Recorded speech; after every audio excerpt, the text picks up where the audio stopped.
know nothing with any certainty, but the sight of the stars make me dream.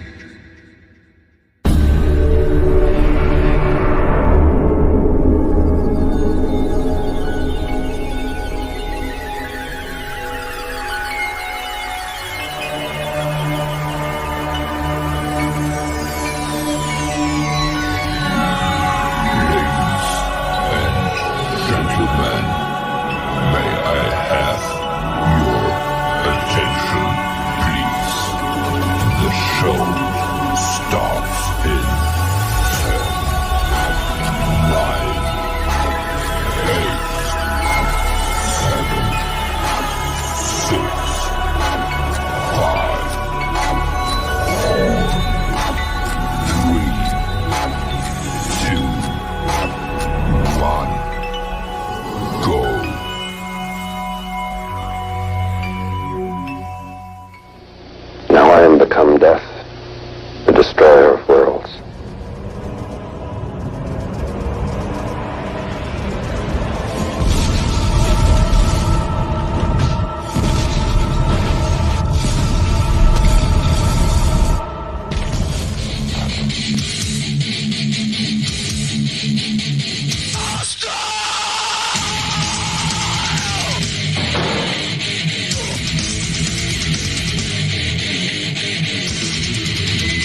I forgot that track was an instrumental. My bad. Oh well.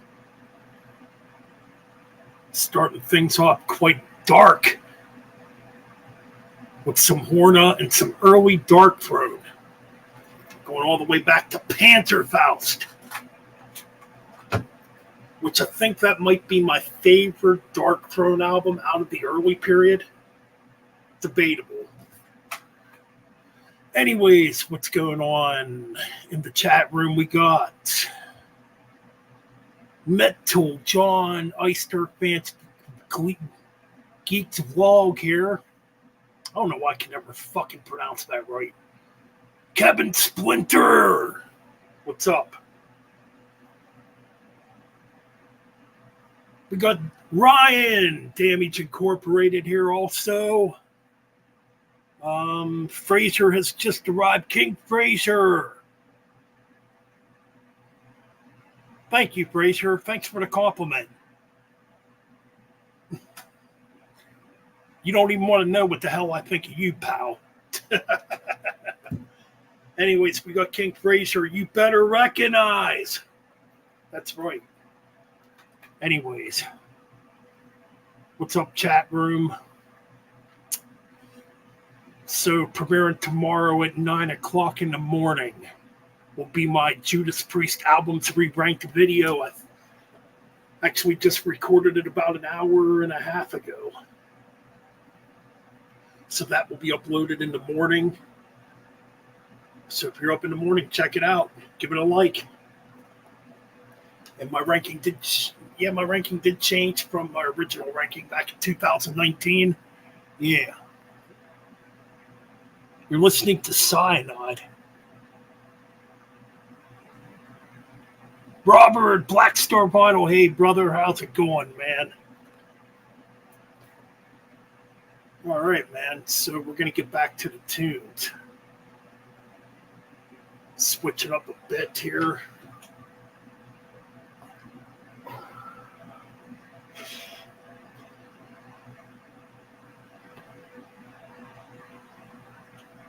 Cyanide's from Chicago. Okay, cool.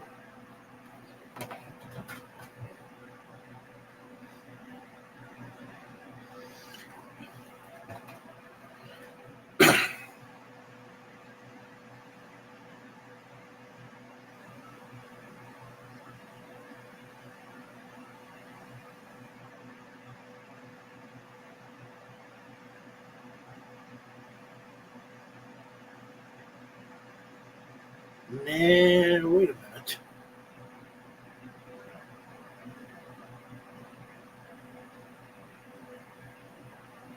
Hey, Fraser, I think I found that band you're talking about. Cyanide and... Wait a minute.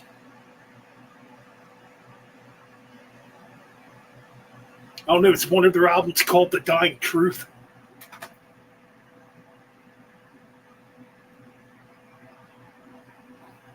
$9496 tall. Hey, man, what's up?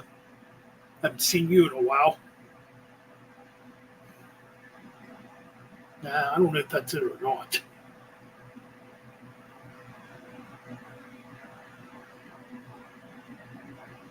Now, this Cyanide spelled different. This Cyanide looks like a punk band.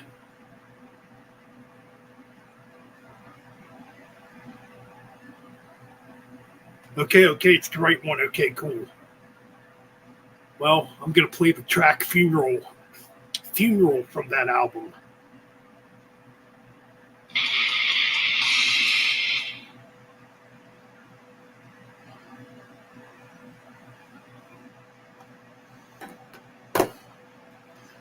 All right, here we go.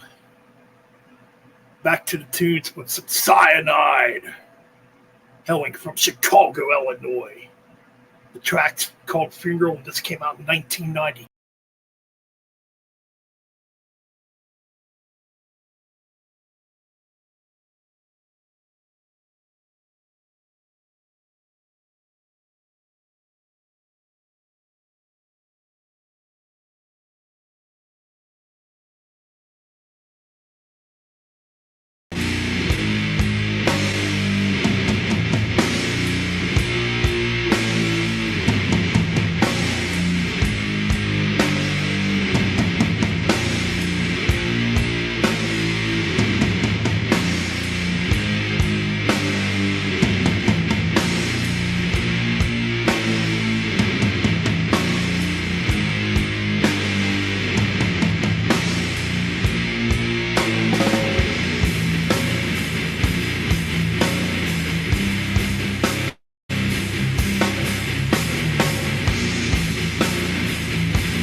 right, going down the death metal route.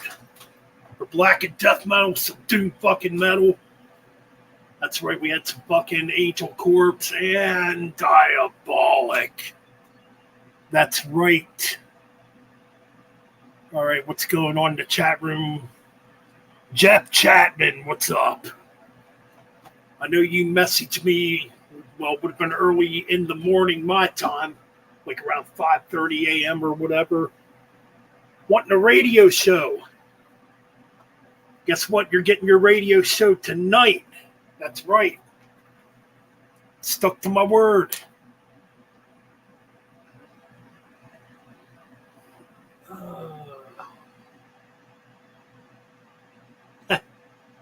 Anyways, favorite record company? You mean record label, right?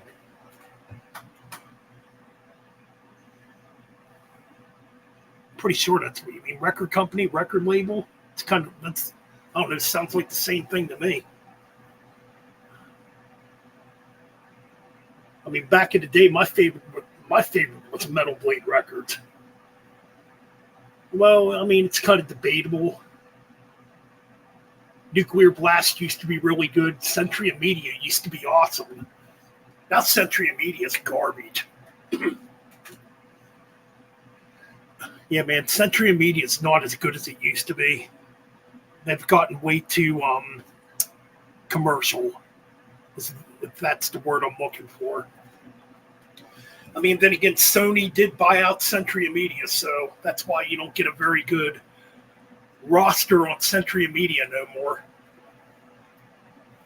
Back in the day, too, you had Road Racer Records, which would become Roadrunner Records, which used to be a really good label back in the day. Now they're just absolute crap. I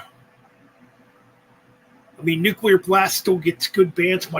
My problem with Nuclear Blast Records is, production-wise, every album sounds the same. That's the gripe I have with Nuclear Blast Records. But then again, you know, record labels like Nuclear Blast, Century of Media, they're no longer those underground labels like they used to be. You know, they were bought out by corporations, you know. That's why you get what you get with them. Hell, Relapse Records used to be really good back in the day. I mean, you had Noise Records, man, was a good one back in the day, too.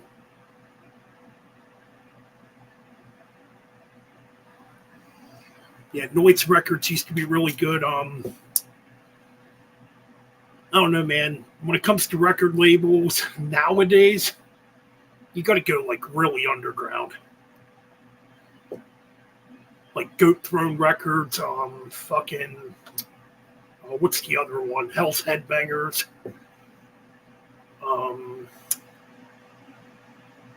It's on the tip of my tongue, too, this other record label that's local. I think it's in Texas. I can't think of what the fuck it's called right now. Shit. Oh, Nuclear War Now. Nuclear War Now. It's really good. Yep. High Roller, yeah, you got that. But as far as like the major, well, to me, they're major metal record labels now. Nuclear Blast, Century Media, Metal Blade Records. Even though Metal Blade does still put out some good stuff. So, pertainingly Roadrunner is the fucking worst. Roadrunner is the absolute worst. They've completely gone off the freaking wall. But then again, the same people that ran them labels don't run them no more. So, what can you do?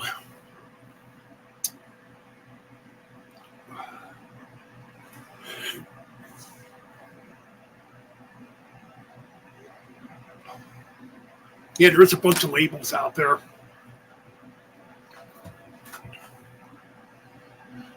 I mean, there's a ton of labels like overseas too, you know. Like you still got black metal. I guess it's called blackmetal.com.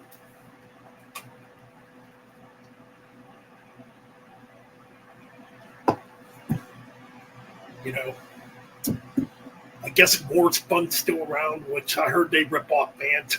So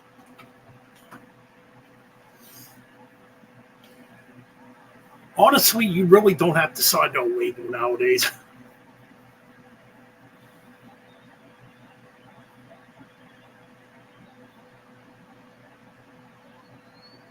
Peaceville, yeah, that one. Oh, what's the other one? Napalm Records too. Even they went kind of yeah, Peaceville and Napalm even kind of went more mainstream.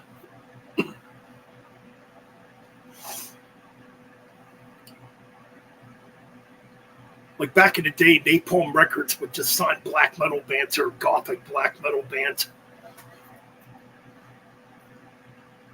I mean, Peaceville had some good stuff on her label. Oh, Fraser, did you get the new Nile? I still got to get it, man, but money's been freaking tight lately. Yeah, money has been very tight as of late. That's going to change soon. In fact, coming up very soon, I'm going to be doing less YouTube. So next week's probably going to be the last week I'm going to really be on YouTube. I'm not going to get into details. I'll just say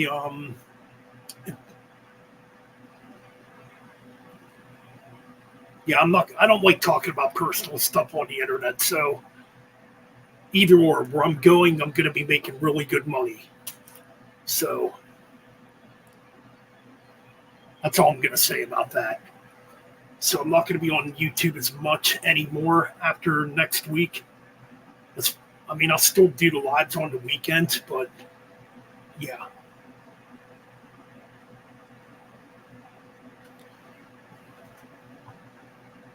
But it's what I needed and pretty damn happy about it. So,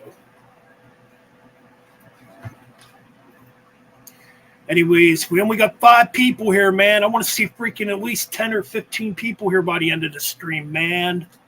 Come on, let's get this party started. Hell, let's get up to 20 if we can. I know there's a bunch of streams going on tonight. Hopefully after those streams end, you people come here. Anyways, what should we play next?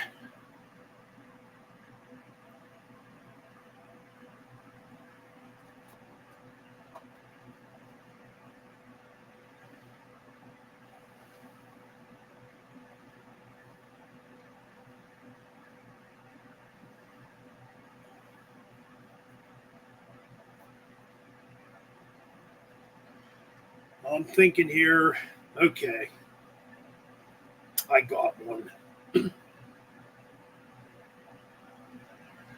Okay, yeah, I do.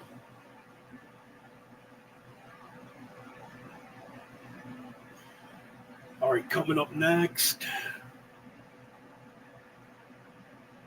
gonna go for some old school metal now.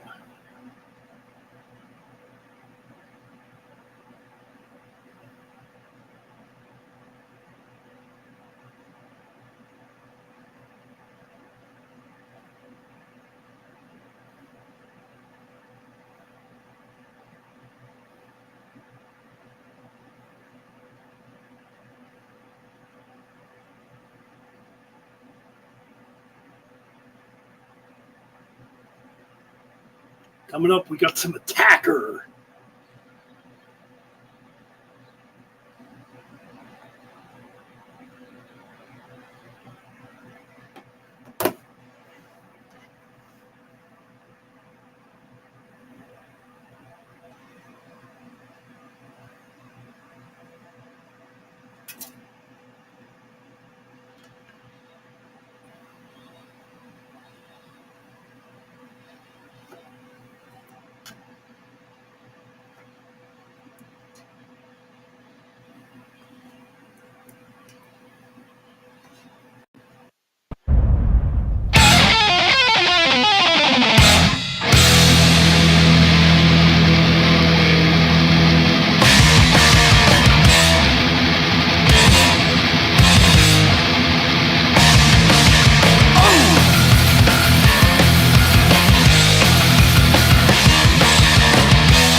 That was my fault. I accidentally bumped something. It was no use playing it over because it's almost at the end of the track. What is Fraser saying? Call E2 dicks. Huh? Call eat 2 dicks.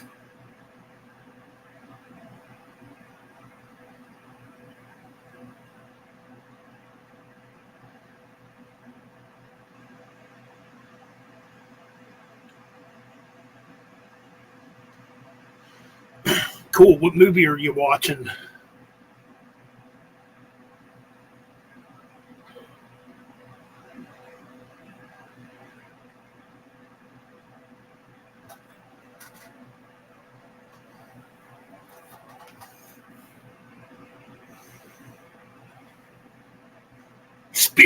King! There we go. Finally, somebody shows up. All right, for Speed King, I'll get in a power metal mode.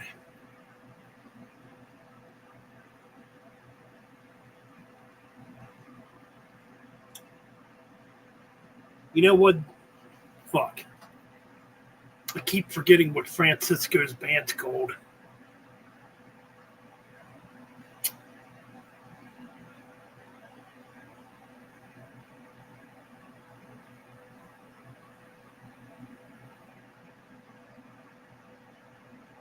At the Woods. Some low budget horror movie. Yeah, that's cool.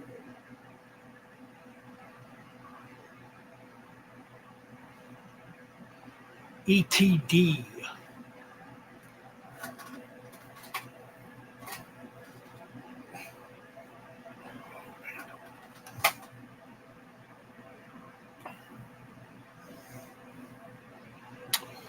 All right, so what we're going to do is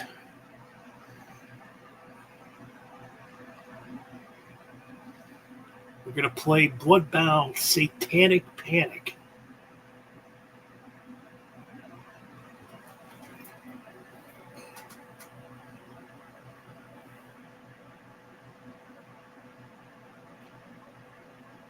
Got to look it up here.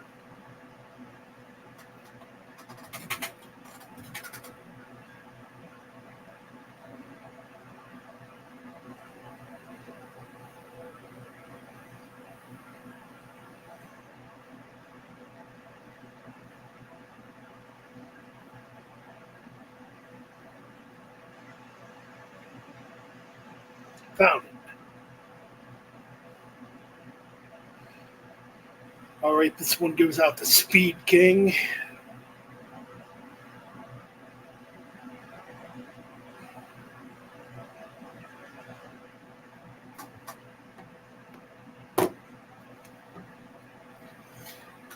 What's up? Did I watch J-Dog today or... Oh, yeah, that's right. ETD. That's the name. Okay, Francisco's band. Okay, yeah. Now it's coming back. Yeah.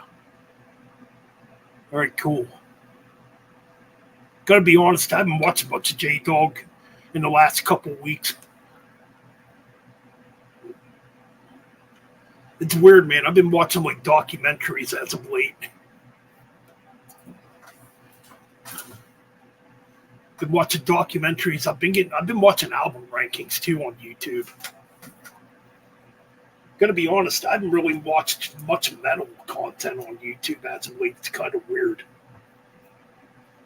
I mean, I have with the album rankings, obviously, but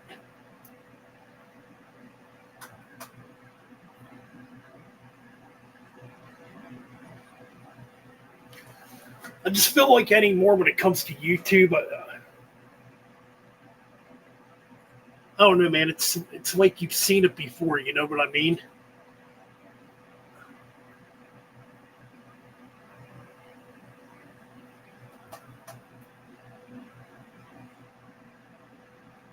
Well, Speed King, I did do a Judas Priest ranking, and it will be up on my channel in the morning. I re-ranked the Judas Priest albums, I should say. There's an old one from 5 years ago on my channel. But since Invincible Shield came out, I re-ranked them.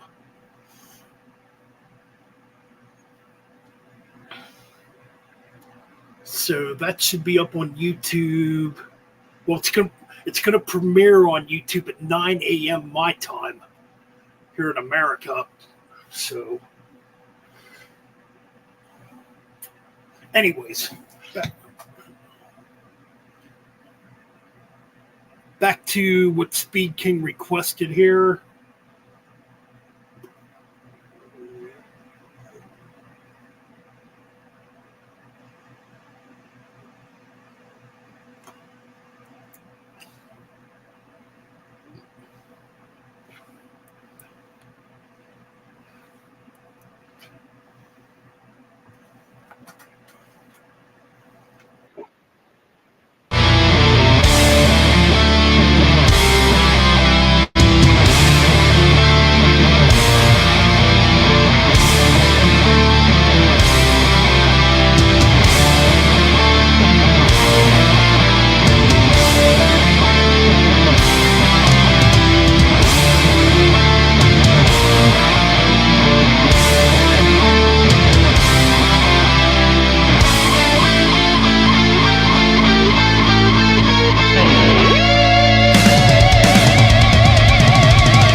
Satanic, satanic, come evil in mind, not a light in the dark you will find. Satanic, satanic, come evil in mind, persecution, the fate of a kind. Satanic, satanic, come evil in mind, not a light in the dark you will find. Satanic, satanic, come evil in mind, persecution, the fate of a kind. Satanic, satanic, I'm evil in mind, not a light in the dark you will find. Satanic, satanic, I'm evil in mind, persecution, a fate of a kind. Satanic panic. Satanic. Satanic panic. Satanic.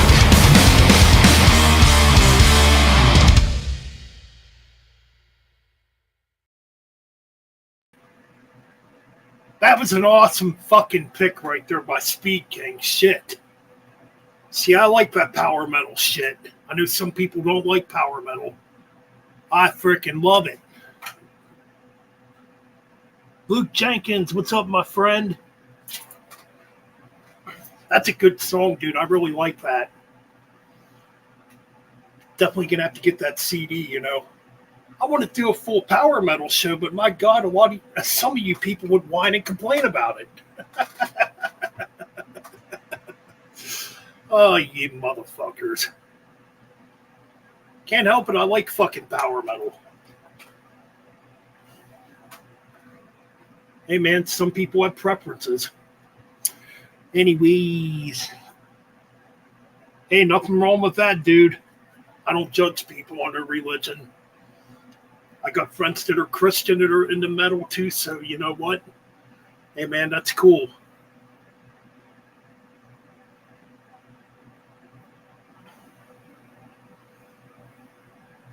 Yeah, I don't judge people on their religion.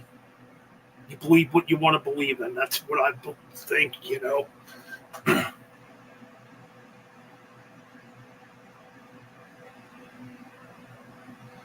Oh, man, my 24... Oh, man, that's a good question because there's still a lot of stuff I haven't listened to yet. I don't know, man. I just honestly haven't been very motivated to listen to newer stuff this year. I just think I'm burned out on clean production. Like, to me, I don't know, man. Like albums that come out nowadays, the production almost all sounds identical. That's what kind of bugs me with, you know, today's metal. But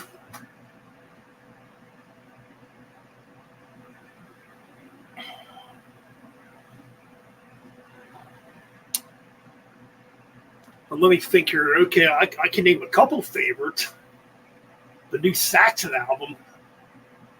That freaking album's freaking killer. Definitely the new Priest. What else? Yeah, man, like I said, I just haven't really been motivated to listen to a lot of new stuff this year. Pretty odd, I know. Oh, those bands are killer. I love Savage, Master, and Myth and Magic, and Still. Good stuff.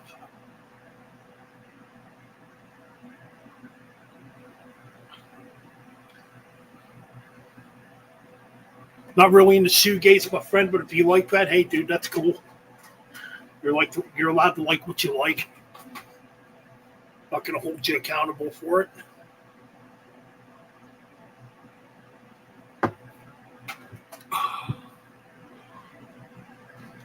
Oh yes, the new Iron Flame is freaking good. I do like that one. New Blaze Bailey, I like too. I mean, I guess those would be like the main four that I like. I know there's been some good death metal coming. I still haven't heard the new Nile yet.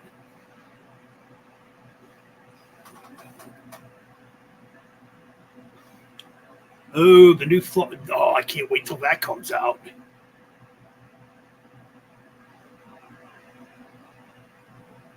I don't know. To me, Hammerfall feels like they just put out the same album over and over. Even though I have heard the new album's an improvement, it's actually good.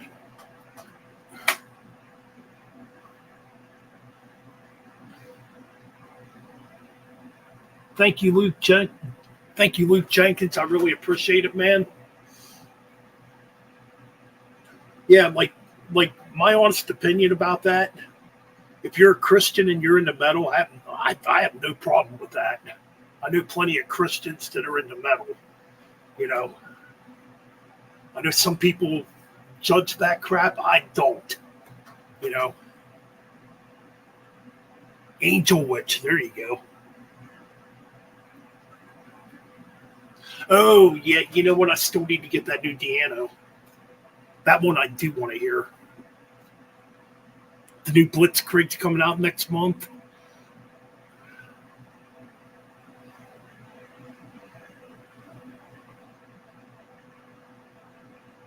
Wait, there's a new Angel Witch coming out?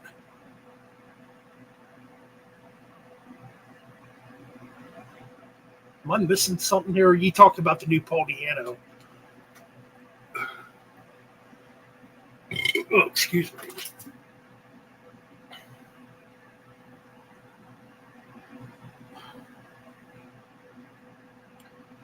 Yeah, I'm kind of like that too, man. You know what? I have nothing against Christianity. You believe what you want to believe in, but unlike you speaking, I don't like that aggressive Christianity too, where you shove it down people's throats. And in your Bible, it states you're not supposed to do that.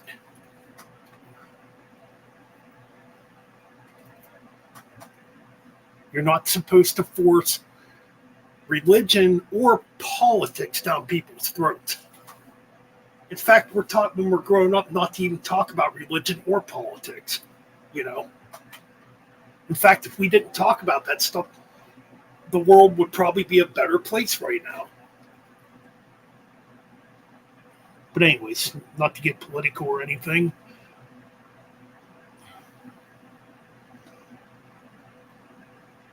Yeah, new Blitzkrieg, the new Satan comes out too. It's funny, they're called Satan, but the music they write has nothing to do with Satanism.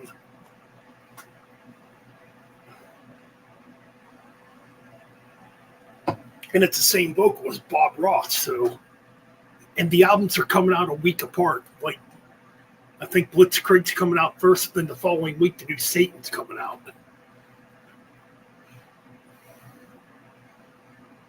Pretty impressive double duties by Bob.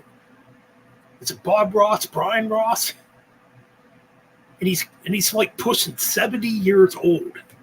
And he's got 2 albums out this year.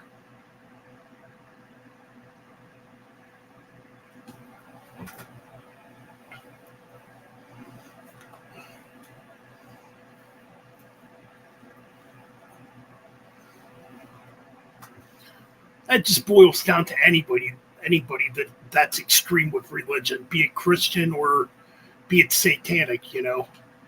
You push your beliefs down my throat, I'm not going to pay attention to it, you know. Brian Ross, yep, Brian Ross, you're right, yep.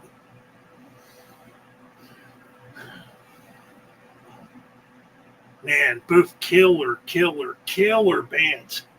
And I heard both new songs by each band, and they're good. They are good. Man.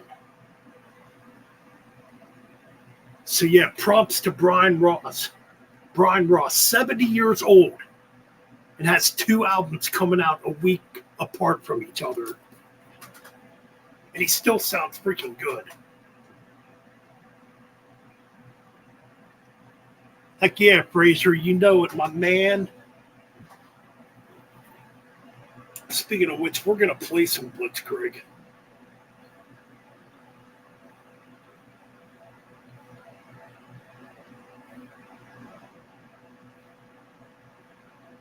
Man, I'm surprised Lord Pride ain't here tonight.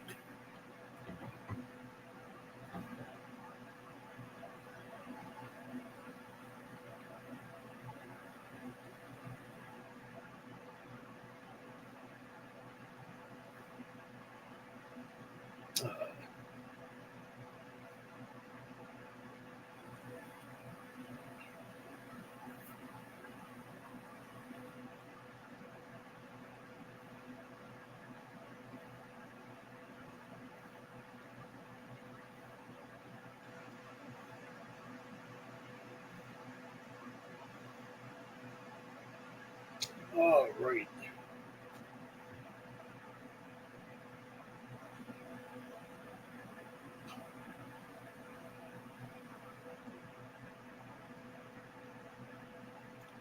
Desolation Angel, that's a great band. I'll have to play that too.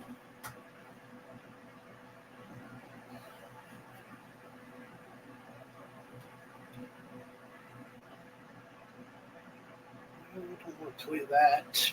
Do.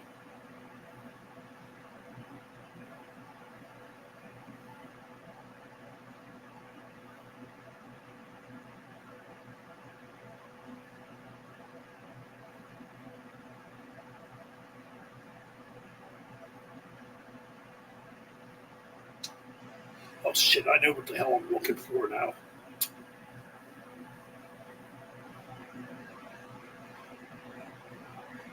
Okay, yeah. Just trying to remember what the hell. Okay, here we go with some Blitzkrieg.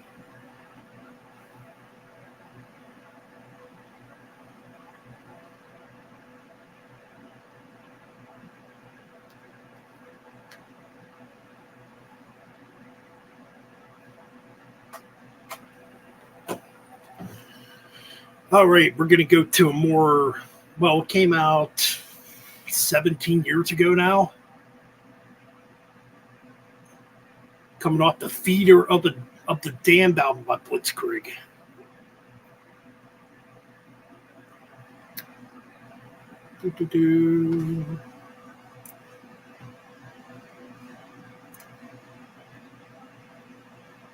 My life is my own. Here we go.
man.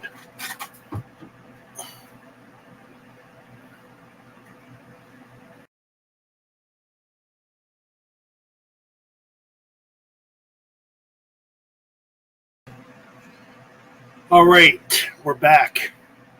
I thought I actually took myself off camera for that.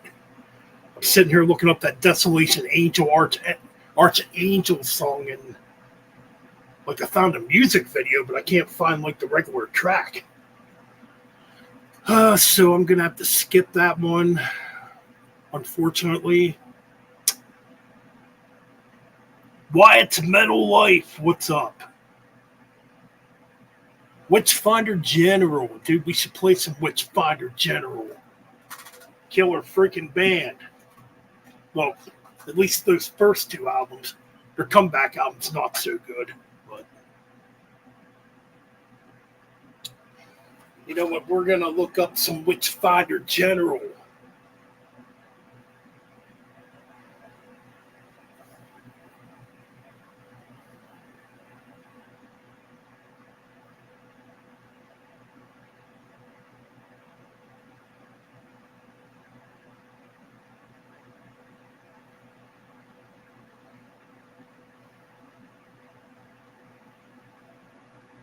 All right.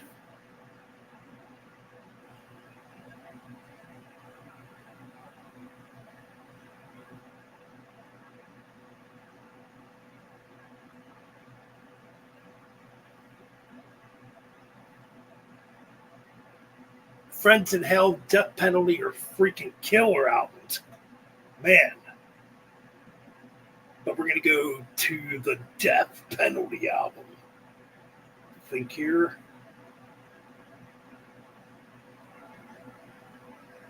Just trying to figure out which one to play. I don't know. Every song on this is fucking good, so. All right. Here we go with.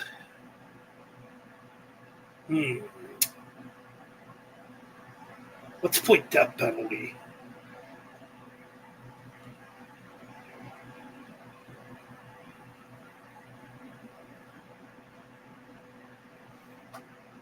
All right, man. So here's Death Penalty by Witchfinder General, going all the way back to the year of 1982.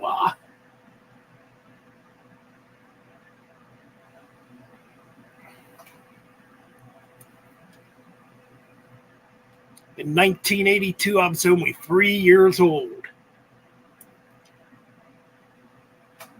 All right, here we go.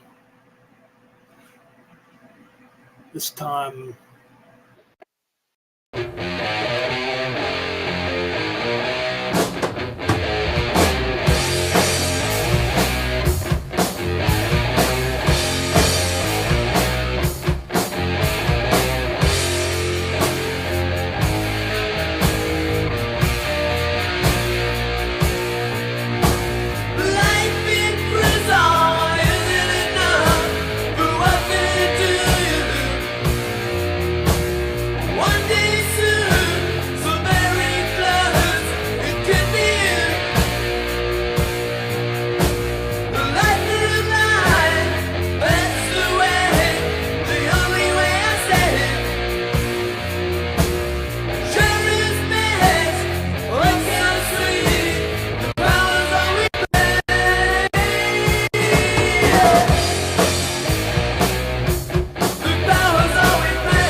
what they were. They never give a reason. They never tell you why. They say their souls take their lives. Let them die. Oh, let them die.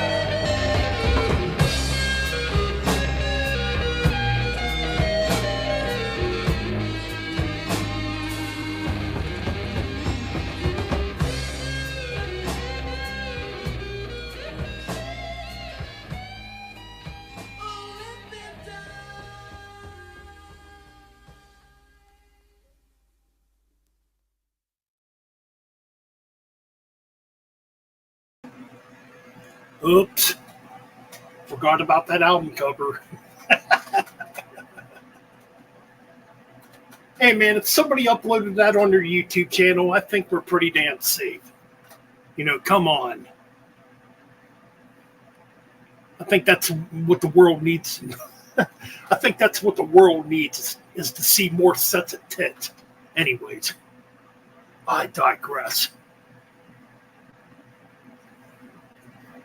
Anyways, this one goes out to Speed King. Oh, some Iron Savior with Tyranny of Steel. That's right, here we go. Going out to a longtime fellow subscriber to Metal Bents Chronicles. And still a dedicated supporter of the channel. The Speed King.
All right. Going out to the Speed King. We got the player in the chat room. Requesting metal. That's right. And the player, hope you got some good looking women with you, man. Anyways, this one goes out to you. Bury me in smoke.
Well, thanks to the playa for that request.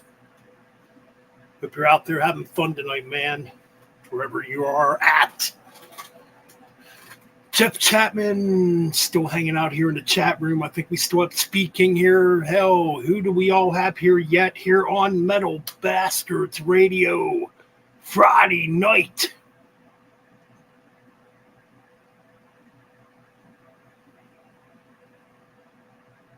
And you know what to do. You like, you comment, you subscribe, share this shit. Let's get the fucking name brand out there.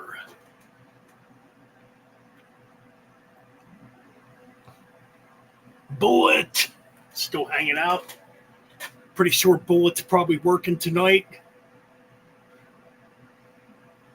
We got Matt Wyatt's Metal Life. Yeah, dude, I don't know what the heck's going on Facebook, dude. I don't know how we ended up not friends on Facebook anymore. But I saw you had a backup account, so I did request it. I don't know, man. Facebook's been weird. All day today, man, I'm just getting...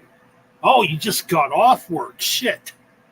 Dude, I should have started this fucking stream at midnight. What time is it now?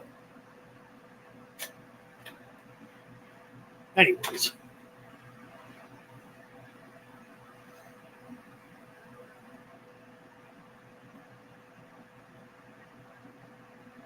Yeah, I know. I saw it. Man, all day today, man, I'm just getting spam requests out the ass. Like 6, 7, 8 people spamming friend request me. I'd look at the profiles. I'm like, yeah, this is fucking real. Oh, yeah, let me tell you something, man. Go to my adult website. Yeah. It gets spammed even more. What the... what? Good Lord, dude. Oh, man. What can you do? Yeah, dude, let's just create a bunch of bot scam accounts and, yeah, you know what.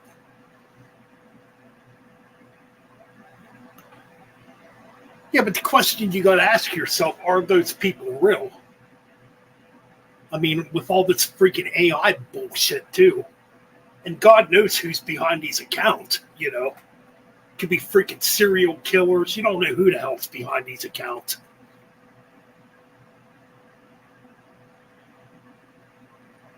Man, I don't know if I can get away with going another... I might get away with going another 40 minutes. The last time I went over 2 hours. I mean, if I'm talking and just stretching the music out, I think I'd be fine.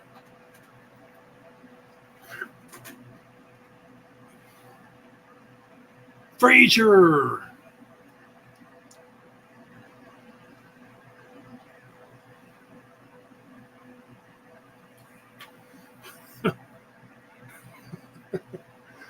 Oh, dude, I gotta laugh at this shit, dude. I got a freaking message earlier today. I did not respond back to this either.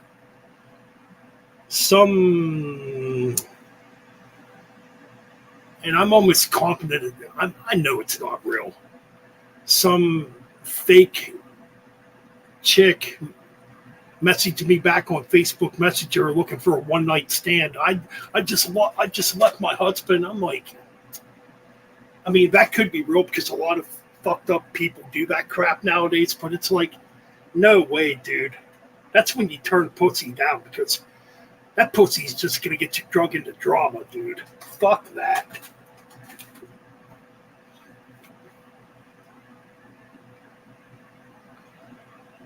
Or it could get you murdered. You never know anymore.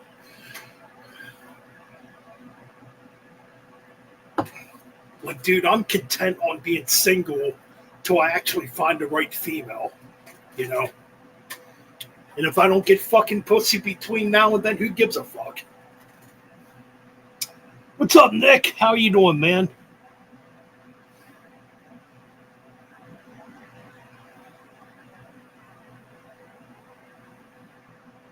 Yeah, that's very true, Nick. Absolutely.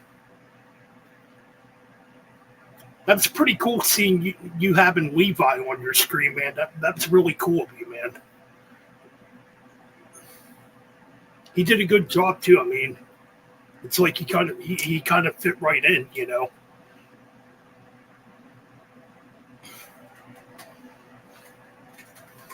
It's like I'm pretty sure if you needed another dude for Thrall to Metal, you could definitely get Levi.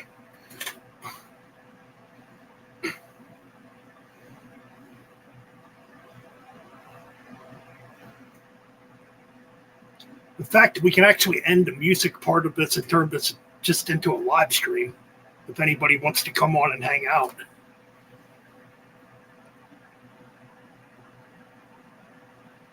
It was good though. I enjoyed it, man.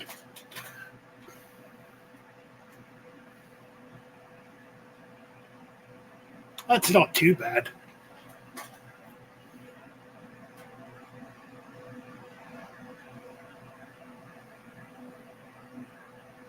All right.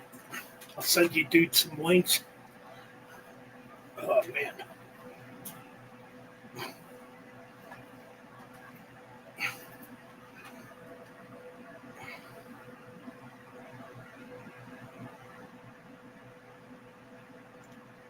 Chapman, I'll play that tomorrow night, brother. I'm going to let my friends come on now and hang out. All right, cool. Cool.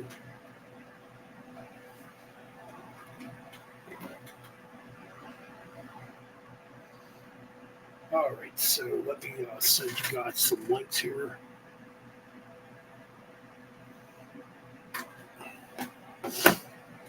Yeah, I had to take my webcam off for tonight at least. That's why the camera looks like crap. Hey, Jeff Chapman, thank you for joining in, man, and thanks for actually messaging me earlier in the morning, my time, saying, man, I wish you would have done a stream. I hope I did well, man. All right, so what we're going to do right now.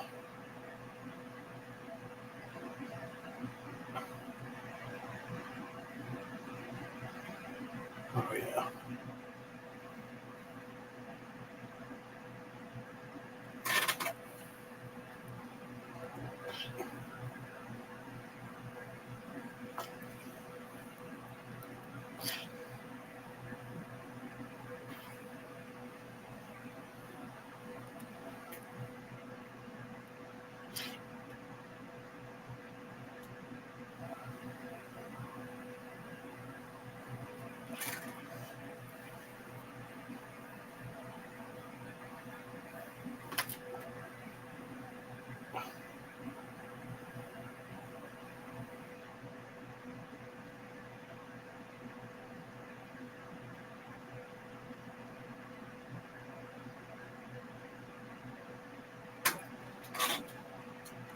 Let's see why it's still up.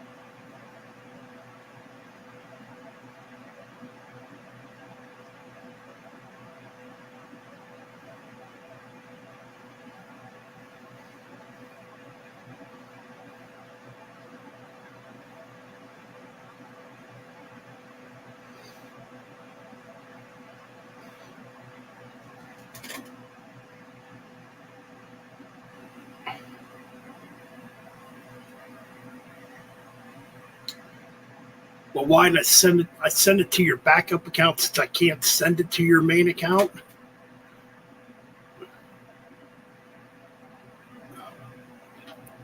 Oh shit!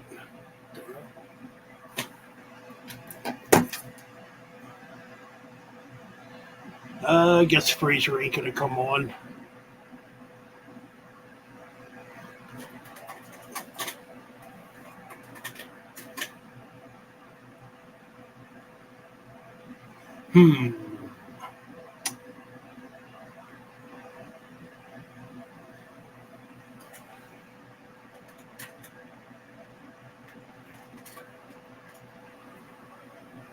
what's up, everybody out there in the chat room? This is your jazzy Metallica Metamorphosis Ben coming at you live under the DJ lights tonight.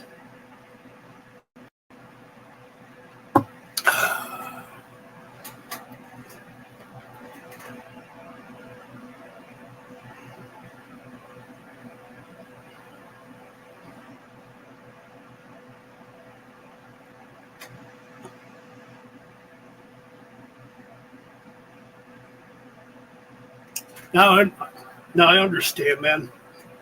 If you're tired, I get it.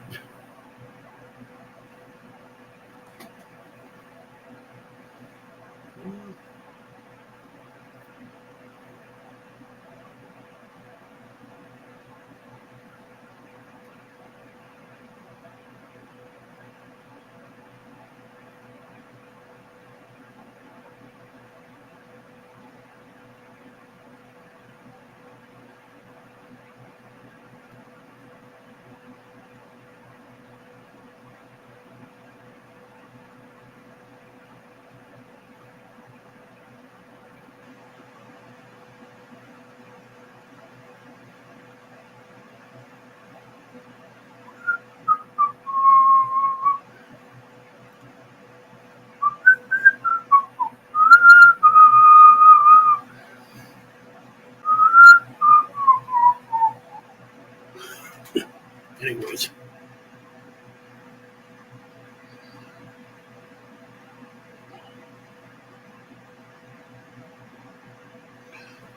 Oh, shoot, man. We got the rock and roller here.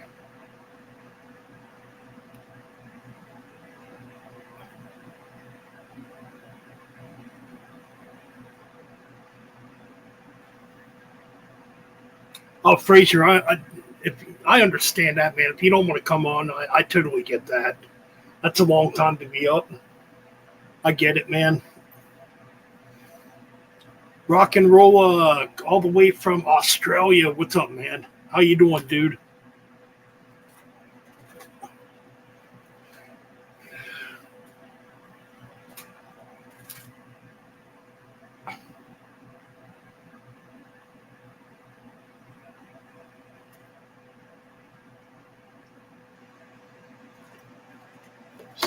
Let's see.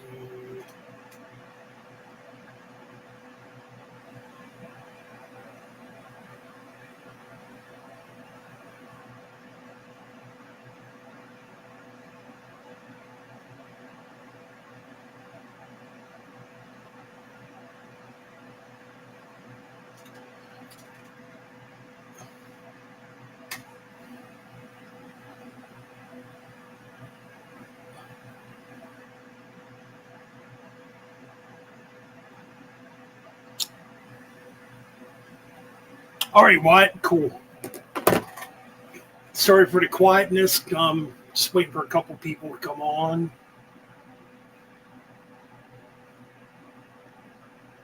Not sure exactly where Frederick is tonight. Man, kind of odd. But I'll be back in a minute. Metal Ben's going to drain the old Metal Ben gun. Meaning you don't want to know what I mean.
Oh, you know what, Fraser? You might be right about that.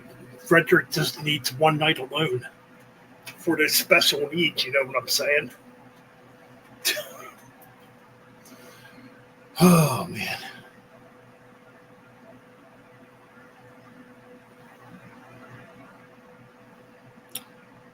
I mean, there's not, well, the topics can go, I mean, with this stream, they go wherever, you know. Nothing's planned, nothing's scripted, you know. I don't believe in writing scripts. I think if you have something to say, it comes natural, even if you kind of mess up saying what you got to say, you know. Like, I've never scripted none of my videos. I mean, yeah, I might have jotted down a few things here and there, but I've never actually written like a long paragraph of scripts, you know, for anything that I've done.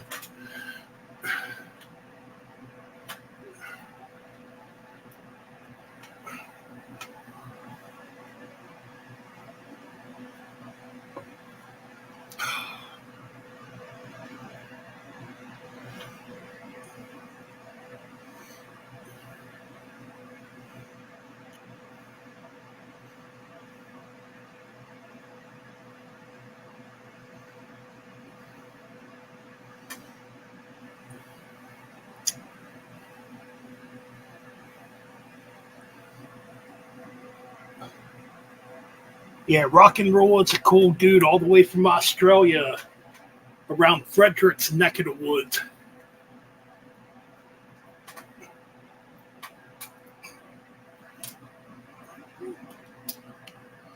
Apologies for some of the silence.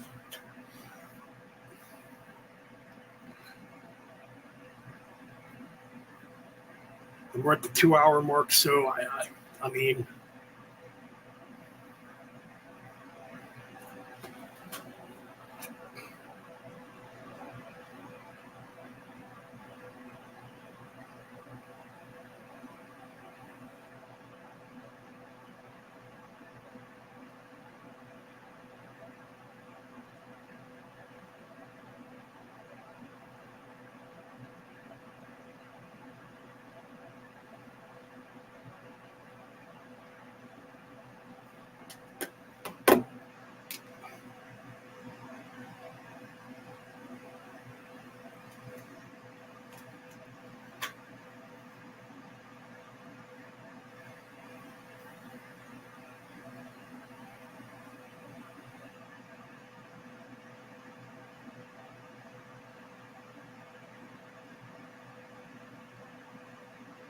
cool.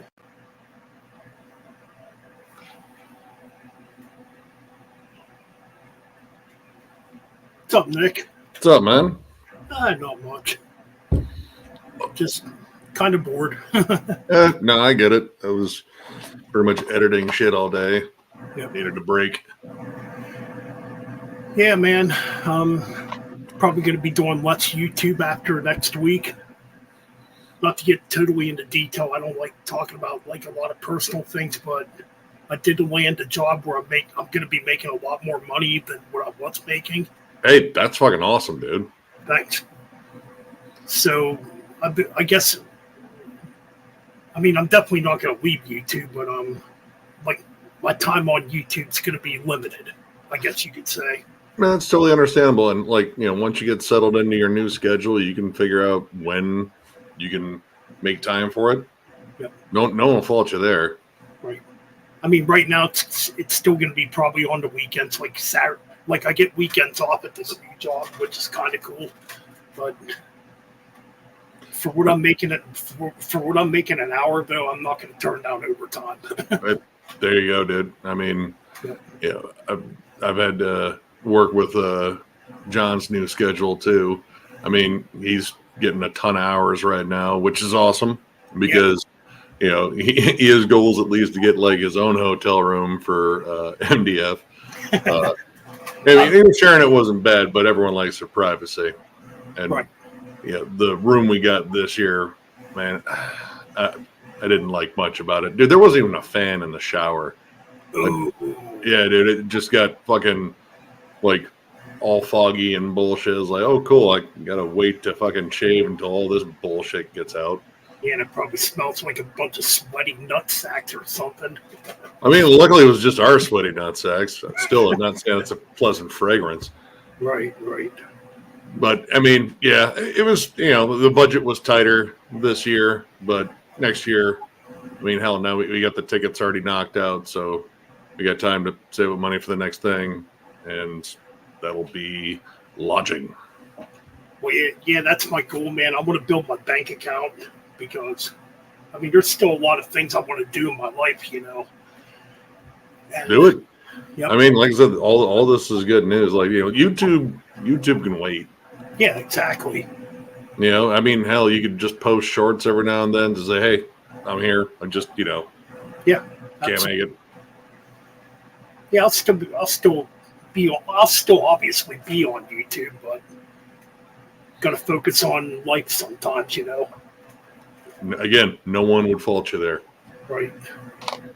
But man, Levi did a really good job, man. I watched that. I was like really impressed. Yeah,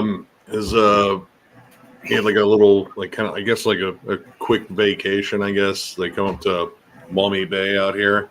Yeah. And yeah, I had the day with them. We ended up hitting up record stores, which, he got a lot of shit. And then, we went out for food and was like, we could probably shoot a video. And since Noonan and I started that, bands that changed their sound thing, it was like, hey, this is kind of an open one because, I mean, I had a pretty large list, and then I looked through all the comments of the bands that people were mentioning. I was like, fuck, I'm just going to add to this list. So I said, hey, man, let's pick 10 bands and let's talk about them. And, it was a lot of fun. Yeah, it was cool. I'm pretty sure I'm the one to mention the Goo Goo Dolls. Oh, I want to say you did.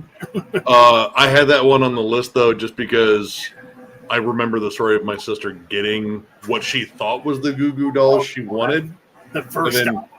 I think, I forget which one. She might have got the first one or Jed. And she's like, this isn't it. Where's the songs that I know on the radio? Like, they're not on here. Holy shit, they're on Metal Blade? What the fuck? Yeah. A bit of a shocker. Like, I didn't know that at that point. Like, this was back in like 90s, early 2000s when she did that. Whenever that Boy Named Goo came out, God, it was probably in the 90s. I don't know. I hated that album. Horrible. I think I was tired of hearing those damn songs on the fucking radio. I was like, dude, turn it off. Right. But yeah, Levi had never heard any of those. Like, oh yeah, let me just play like a little bit of like the first album. I was like, wait, this is a Goo Goo Dolls? Like, Yeah, the first album's probably the only one I can actually listen to. I mean, it's got like some kind of like crossover-ish moments. Like it's just heavier punk. But you can definitely see where they were trending, and then like the one before Boy Named Goo, I don't even know the name of it. I don't even fucking care. That was where they just like, oh look, a pile of money. God, was it Superstar Car? It was one of them. Yeah, I think that's it. That's it. Star Car Wash. Yeah. I mean, again, like when the whole band's changing their sound thing, I just thought was fascinating just because, like, because you can explore the motivations too. Like, Creator pushing for like that more industrial-ish groove metal sound. Like, well, yeah, it was happening at the time, and thrash metal took a big fucking hit in the mid-90s. It's like, yeah, no one's doing this shit. No one's buying this shit. Right. So this is what we're doing. At least this is still heavy. Yeah, I think the only two bands that stayed true to thrash in the 90s were probably Sodom and Tankard. But even Sodom went more like hardcore. Yeah, I didn't like, was it Masquerade of Blood, which, I don't know, I felt like just a long, like, Motorhead tribute album.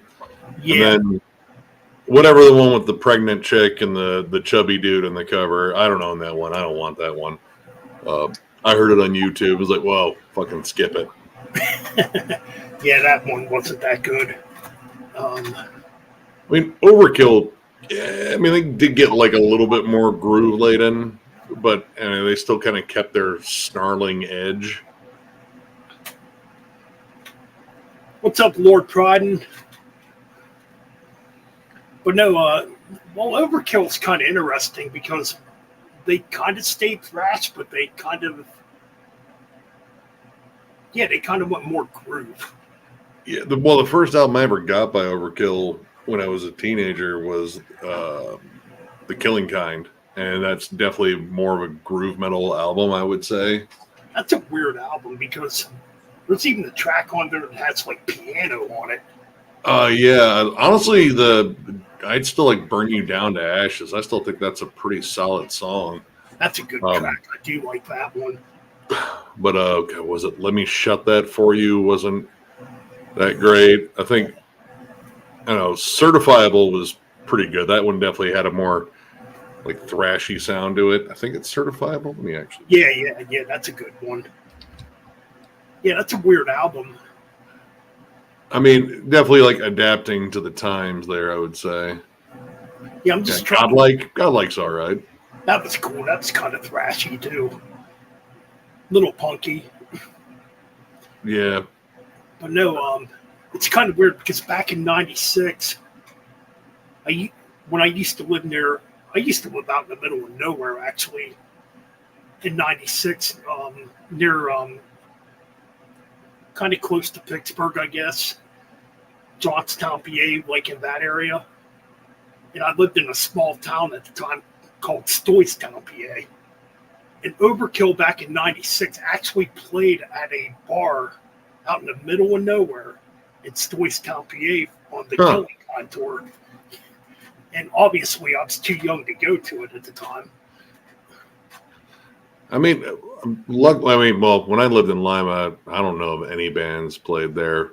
I mean, it's a shitty Rust Belt town. Not saying Toledo is much better. Well, I mean, it is. But yeah, I wasn't able to go to shows until I think it was my sophomore year in high school. And then a lot of the shows, was either at the sports arena, which does not exist anymore, or just a quick trip up to Detroit. Right. And Detroit still gets all the shows. I think we're going to go see Nails and 200 Stab Wounds, I think on the 13th. Oh, cool. Yeah, should be good. Be nice running into the Stab Wounds dudes again. Those dudes are solid guys. Yeah, I still haven't listened to their new album yet. It's good. Actually, I think you probably dig it a little bit more than the first one just because there's thrash metal on it. Ooh. Like there's some songs on there that are like kind of like Beneath the Remain style death thrash in spots. I wasn't super shocked because we heard demos of it when they came here and hung out. It was like, holy shit, you guys are really pushing in a different direction. And I was like, yeah, I don't know. Hopefully the fans like it. But yeah, it's a different vibe on this new album. Like the songs feel more refined, and again, like that thrashy element really comes through. That's good. Yeah, I got to check that out. It's kind of weird. This is kind of the year where, honestly, I have not checked out like a lot of new albums. It's weird, I mean, I most definitely have. You're definitely ahead of me. I mean, it's the compulsion. This year, we thought last year was a killer year for death metal. I think this year's right along the same lines. This new Nile album again is it's so fucking good. Dude, I will get that. Dude, it's. I mean, if you love Nile, I love Nile. yeah. Carl still blows me away with his playing. Like that dude's riff construction and leads. Yeah. And George Callias. Oh. I don't even get what he does. Yeah, to me, he's the best. He's definitely the best drummer out there nowadays. I mean, there's a lot of killer drummers out there, but there's something about George's style. Like someone actually in the comments for the Nile review, they shot me a link of George going over some of his favorite drummers and shit, and showing like some of the his favorite fills and songs and shit, and just him playing them just so effortlessly. I was like, dude, you hit everything. You hit everything in a blur, and it sounded amazing. Yeah, I've never seen a drum. I guess the other drummer that's close to him is the drummer the drummer of Origin. What the hell was his name? John Longstreth. Yeah, Longstreth is God, jeez. that dude's a monster. I've had the pleasure of seeing Origin 2-3 times. It's just insane. Like his footwork alone was like, dude, I know I know they're triggered, but he's still got to fucking move those fucking feet. Yeah. And it's insane to watch. And like just those quick turnovers and shit, like it's a blur. Right, absolutely. But yeah, I still gotta listen to that new Nile. It's damn good. Like honestly, if you feel as though you have lapsed in your Nile love, that'll bring you right back to it. 100%. I don't think I really have, but I gotta be honest, I haven't kept up on like a lot of their albums after Gateway to Annihilation. I mean, dude, Gateway to Annihilation, that's God. It's hard to say what my favorite is these days because they're such a consistently solid band. Like I liked Violent Neurotic Rites too, the last one, but I think this one's way more polished. I like the production better on this one too. Like the guitars have just a heavier, crunchier sound. They pushed the drums a little bit more forward in the mix. And everyone sounds great on vocals. Like they're doing like 4 different vocalists on there. I mean, mostly it's the new guy, Brian Kingsland, I think his name. He's the guy that essentially replaces Dallas. Okay, yeah. But he has like a similar meter, a similar vocal style. And then, of course, those ultra lows from Carl, too. Oy. Thing is, too, he's like 61 years old and still putting out music like that.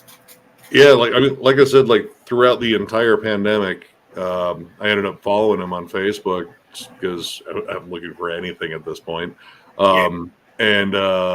His posts were always about, well, either stuff about Egypt, duh, or he was just saying like, practice. Like, yeah, this is downtime right now. No tour. I mean, but this doesn't mean we have to sit back and just do nothing. Practice, write, get those creative juices going. And he was just showing like all his fucking insane practices and shit like that. I was like, fuck me, dude. This dude like wakes up, shreds, gets some breakfast, goes back to shredding. Yeah, I can remember the first time I heard Nile. Oh man, I remember reading about Nile in Metal Maniac magazine when Black Seeds of Vengeance came out. I still have the magazine too. And I went out and bought it when it came out. That ride home, I'm like, this is the most impressive death metal I think I've ever heard.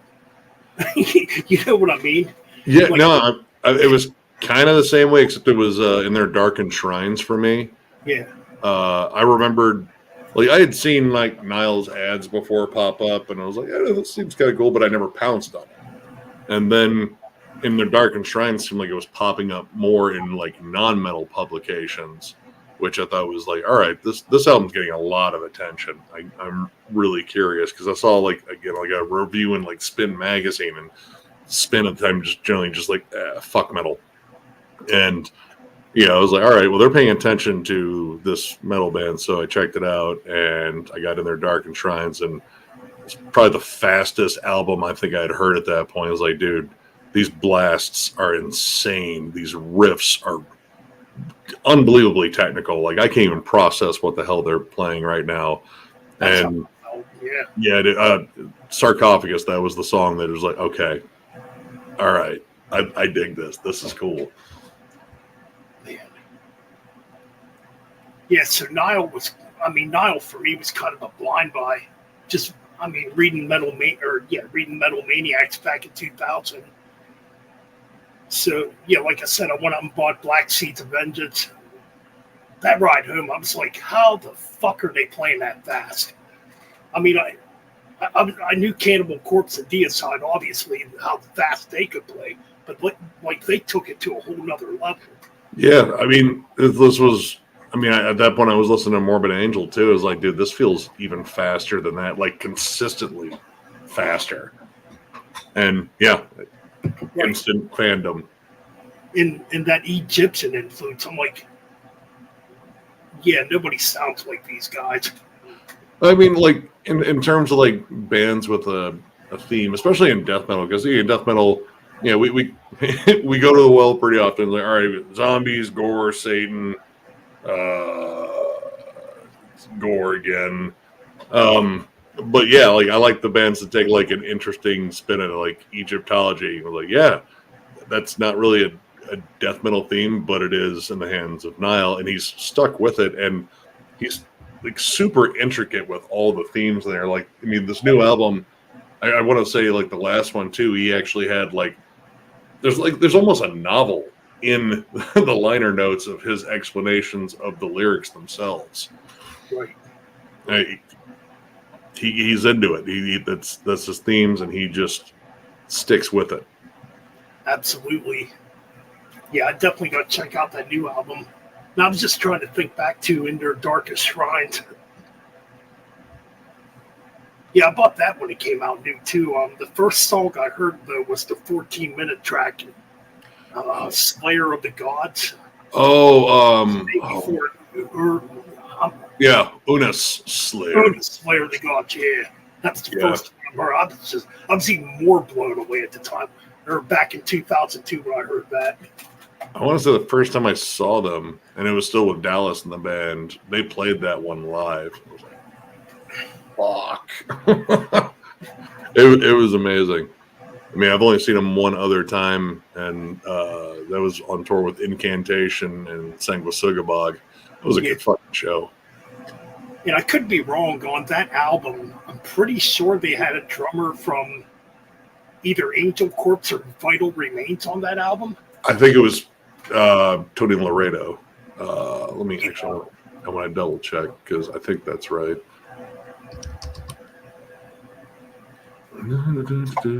Where are you? Because George came in on Annihilation of the Wicked. Yeah. Yep. Tony Laredo, not Laredo, my bad. Yep, and I think he was also in, no, he wasn't in, was he in Perdition Temple for a bit? Nope, he wasn't. Yeah, he was in Acheron, too. Oh, shit, yeah, shit. What bands is, he's just in Insidious Disease now. Well, somebody called Nephobia. I'm not familiar with that. And it's got a couple, I guess, non-metal bands, but yeah, that dude was a beast, too. Yeah, so we went over the new Winter Sun. You got it? Oh yeah, I got it. I also I didn't think it was going to come out. I was pretty much firmly in Metal Meltdown's camp, except I didn't say I would eat my shirt. Which I'll be back. I'm sorry, Nick. I'll be back in a minute. I got a fucking piss like a racehorse. Go for it. Actually, I'm going to grab a quick smoke. I'll be right back. All right, man. All right. You guys talk amongst yourselves in the comments. Yep.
All right, what's up out there, chat room?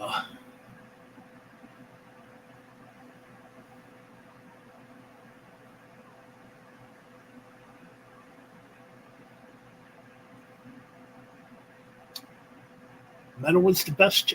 Lord Pride, and I'll play you some music tomorrow night, dude.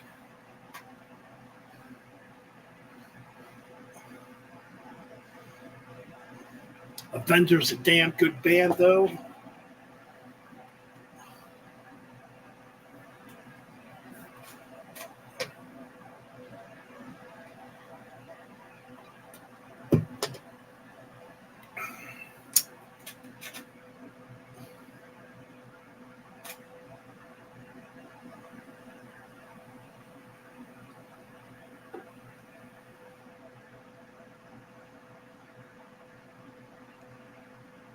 But Lord Pride, and I'll definitely play that one tomorrow night. Oh, we got Wyatt here. There he is, Wyatt Mustaine in the house. Yeah. Dave's little bastard bits of a son. How you doing, man? I'm good. How are you? I'm good. But damn, your fucking hair grew even longer since the last time. I know. I'm gonna get it cut on Wednesday. I mean, not cut, but Trimmed. Yeah, yeah. that's cool. I mean, yeah, as far as the Facebook thing, I don't know. Yeah, sorry it took me so long. I was like trying to change my password. Oh, okay, that's cool. Yeah. It happens. Man, everybody went to bed early on a Friday night. Damn. Yeah, I was looking around on Facebook to see if I could invite somebody else to come on, and yeah, there's not.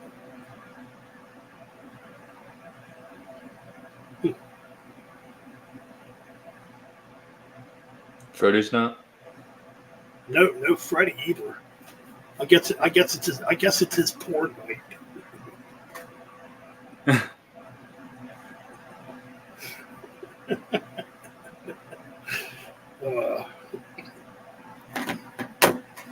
Probably beating off the Debbie Loves Dallas for the 1,500th time.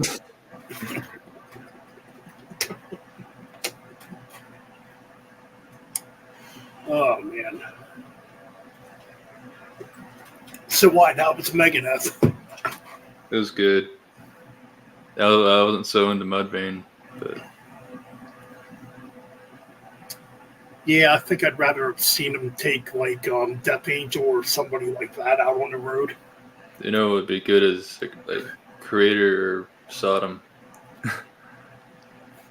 That would be really good. Or Overkill. I mean, Megadeth has always had kind of weird bills. Even going back to the 80s, like, there's bills you wouldn't think would make sense. Like, there was Megadeth, I think it was in 86, 87, there was Megadeth and Alice Cooper and Dio. Which is kind of debatable. Do you really want to go? Okay. Yeah, Megadeth's kind of a weird one because even like those early Megadeth albums, like Killing Is My Business, which that's pure speed metal to me. But even on Peace Sells, he was already maturing as a writer, you know? Yeah, he had The Conjuring, the Devil's Island. But to me, when I listen to those early Megadeth albums, I don't know. That's a good question, Nick. I was just thinking about those early Megadeth records. Like, was Megadeth technically ever really thrash metal? I would say so. Yeah, I mean, I can't think of another place where they really fit in. I mean, like completely, like heavy metal or speed metal, but that doesn't. I don't know, because they had the thrash attitude. They had, the fast, heavy riffs. I mean, Dave stole one of Metallica's songs. No, I mean, those were probably ones that he wrote anyway. Oh, Yeah, they played that when I saw him. Mechanics. Mechanics, yeah. I mean, it's That was one of his songs. I mean, Yeah, but I guess what I'm trying to say is compared to like a lot of thrash bands, Megadeth definitely had a different sound compared to like Slayer, Anthrax, and Metallica, and even like Death Angel or Testament, you know? I mean, he also had like some very different drummers too. Like, Yeah. you know, a lot of those guys were like straightforward thrash drummers, but like Garth Samuelson was more of a jazz drummer. Yep. So, I mean, he liked a lot of different rhythms, and I mean, you know, Nick Menza also, you know, his pedigree wasn't necessarily thrash, and you know, I mean, he definitely adapted to it. But I mean, I think it kind of opens up the playbook a little bit more too. You know, it's like, all right, we don't have to worry about like just like a quick D beats and shit like that all the time. But I mean, I'd still say Megadeth for thrash. Yeah. I think Dirk is probably the best drummer he's had in a while. Dirk's a super well-rounded drummer. That dude can literally do anything. I've watched him do plenty of shit. Yeah, he's just a hell of a musician. When I was watching the videos back, he was using the double bass like nothing. Oh, Yeah, I watched him do like drum performances for like solo work songs. When they were doing the Slay at Home stuff, he was in a couple of them. I think he did Bloodbath, and he did Entombed as well, and just hammering away. I mean, that's one thing about Dave, though. He always definitely hired the best musicians. I mean, well, now he's got Timu from Winter Sun, and so we went over this new album. I mean, I have Time One. I think it's pretty good. I hadn't listened to it in like a long fucking time, Yeah. and I had planned on listening to it before I reviewed it, but it was like, fuck it. I didn't realize We went into this because the story behind Time Two, I think, is fascinating, and I still just, I don't know. There's a feeling I have that they may or may not have grifted their fans. I don't know. Yeah, they probably did because it took so long. Well, and the amount of money they generated, like when we, because our review, we only brought up like, just the crowdfunding they got from like Indiegogo and the various crowdfunding sites. They also had a Patreon too, and people estimate they probably got upwards to $1 million. Like we had it at about $500,000, which is an absurd amount for an album anyway. Yeah, they promised that they said like, oh yeah, that's going to come out in 2013 or whatever, and then it didn't. And then they put out the Forest Seasons in 2017. It's like, hey, we got a new album. It's like, is it time to? No, it's not. Yeah. And I think the fans paid for that too. Yeah, they were crowdfunding for that album too. Yeah, and I mean, like, I'll be honest, like this new one's pretty damn good. Like they're all caliber musicians. Like there's not a doubt there. I didn't realize that Timu was still in there. Yeah, I mean that's still kind of his main gig. I think he's also in Insiferum too, but I mean they haven't put out an album in a little while, or at least they have. I haven't paid much attention. Excuse me. What? Yeah, I seen him last September with Megadeth. I guess this would have been when he first filled in for Tico. Tico, yeah. Because I'm listening to him. I'm like, he doesn't really sound much different than Tico. I don't know. Kiko. I mean, Kiko. I thought was just Kiko. super well rounded. Yeah. Like he's that honestly, like he'd be kind of high up on the list of Megadeth guitarists in my opinion. The Oh dude my just- God, yeah. yeah, incredible phrasing, great knack for melody. Like he was kind of just well rounded, like super suited for that job. Right. And Timu is flashy as hell. He plays the solos just as they're on the record. I was gonna say he plays them like identical. I'm like, holy shit! When I saw him last year, I'm like, this Dude, might be the best I've seen Megadeth sound. I think I just put up a video of either Sweating Bullets or something. I mean, if you can do the fucking solo on Tornado of Souls, like, Dude, yeah, I feel like that has to be like the audition. I was like, here, nail this solo. Oh, he played perfectly when I seen him last year. I was Or like, Peace Tells. right. Yeah, he played it all. I was like, I mean, nothing against Kiko. He sounded good too when I seen him in 2022. Wait, he had a different sound than. Yeah. But Timo, he was playing that stuff like nothing. I think Timo's officially a member too. Yeah, he's in Megadeth now. We'll see how long that lasts. I'll give it a year and a half. I mean, yeah, maybe. I don't know. It might last longer than the Oasis reunion. Dude, there's already a betting pool on it, which is I've never really cared for that band because it's Beatles version 2.0. Except the cursing. Gallagher brothers are. Dude, those two are toxic as hell. Yeah. Like, and oh my god, dude. There's already again like a betting pool that I've seen. I think like Vegas odds. Like, all right, do they? I saw break up before the tour even starts? Break up on tour, or get in a fist fight on stage. Let me see if I can find. All these things are possible. I never liked that band. And like they were all over the place, and I was like, this is Beatles for grunge kids. What's up, Karen? Hey, better late than never, Karen. But yeah, I don't know. I don't think that reunion's gonna work. I just have a feeling they're gonna fuck it up and get pissed at each other because they can't even be in the same room. They're gonna be stuck. Honestly, I predict separate touring vans or buses because they're Oasis. It's probably buses or limos, whatever the fuck it is. They're not gonna be together for long periods of time because they'll fucking kill each other. I saw a picture of Rocky and Hulk. Gallagher brothers. What is that? The Gallagher brothers. Uh-huh. They're saying that Rocky and Hulk are the.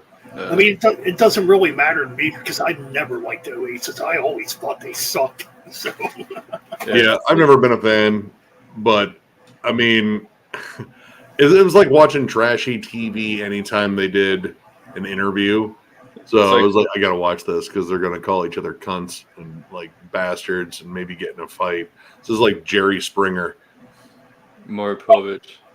Oh More Jerry Springer. Oh my God, Nick! Do you remember this back in the '90s when the grunge thing was going on?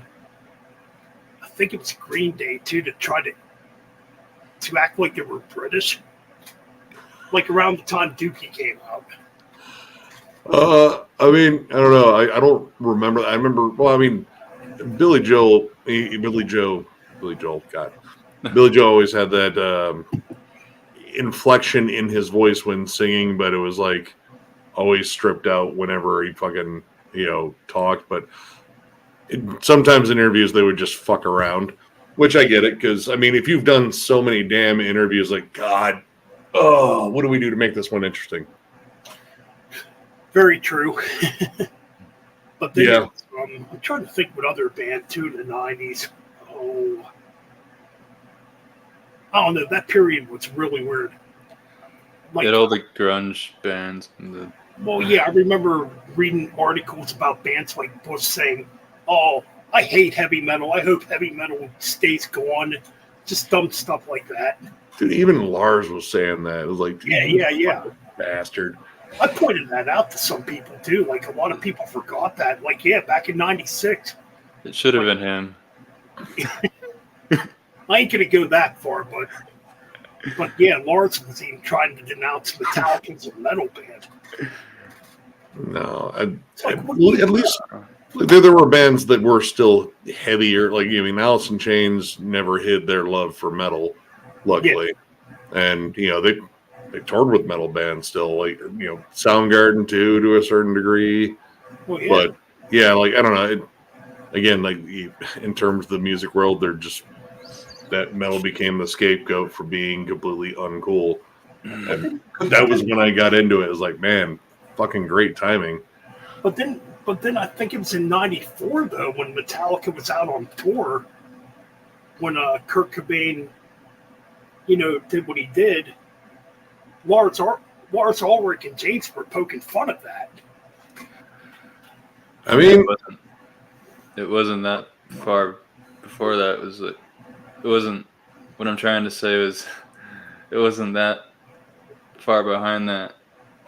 Or before that, they were making fun of Winger. Oh yeah, they did that. Well, yeah. well, I mean, it's Winger. Yeah. She's Um, only 17. Actually, I do like some Winger. And I could never get like even when I did like some of the more glam bands, which I haven't even started listening to Motley Crue yet. Motley Crue. Dude, they're putting out a new EP, so we're gonna review it. If we got to rank them, we're gonna go over it. I agree with what Ralph said. They should cancel themselves. Yeah, I listened to that one track they did the shitty CGI music video for. Oh, Dogs of War. Yeah, dude, it's terrible. God, it's fucking awful. I actually did review that bastard.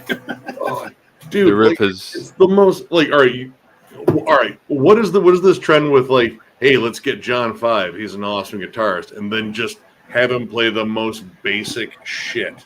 Yeah. And that was like the most basic fucking riff that was in that fucking song. I was like, dude, it looked like they tried to do their own version of GTA with spiders, and it was dumb. God, it was dumb. And without auto tune, there's no way Vince would have been able to do any of that. No. That's the thing he really did, because I mean, it sounded awful. He sounds like he's choking on a Big Mac. Dude, Vince Meal. God. We're gonna have to rank that shit. I fucking pulled that. Just for shits and giggles. Yeah, at least there'll be more listenable stuff after that.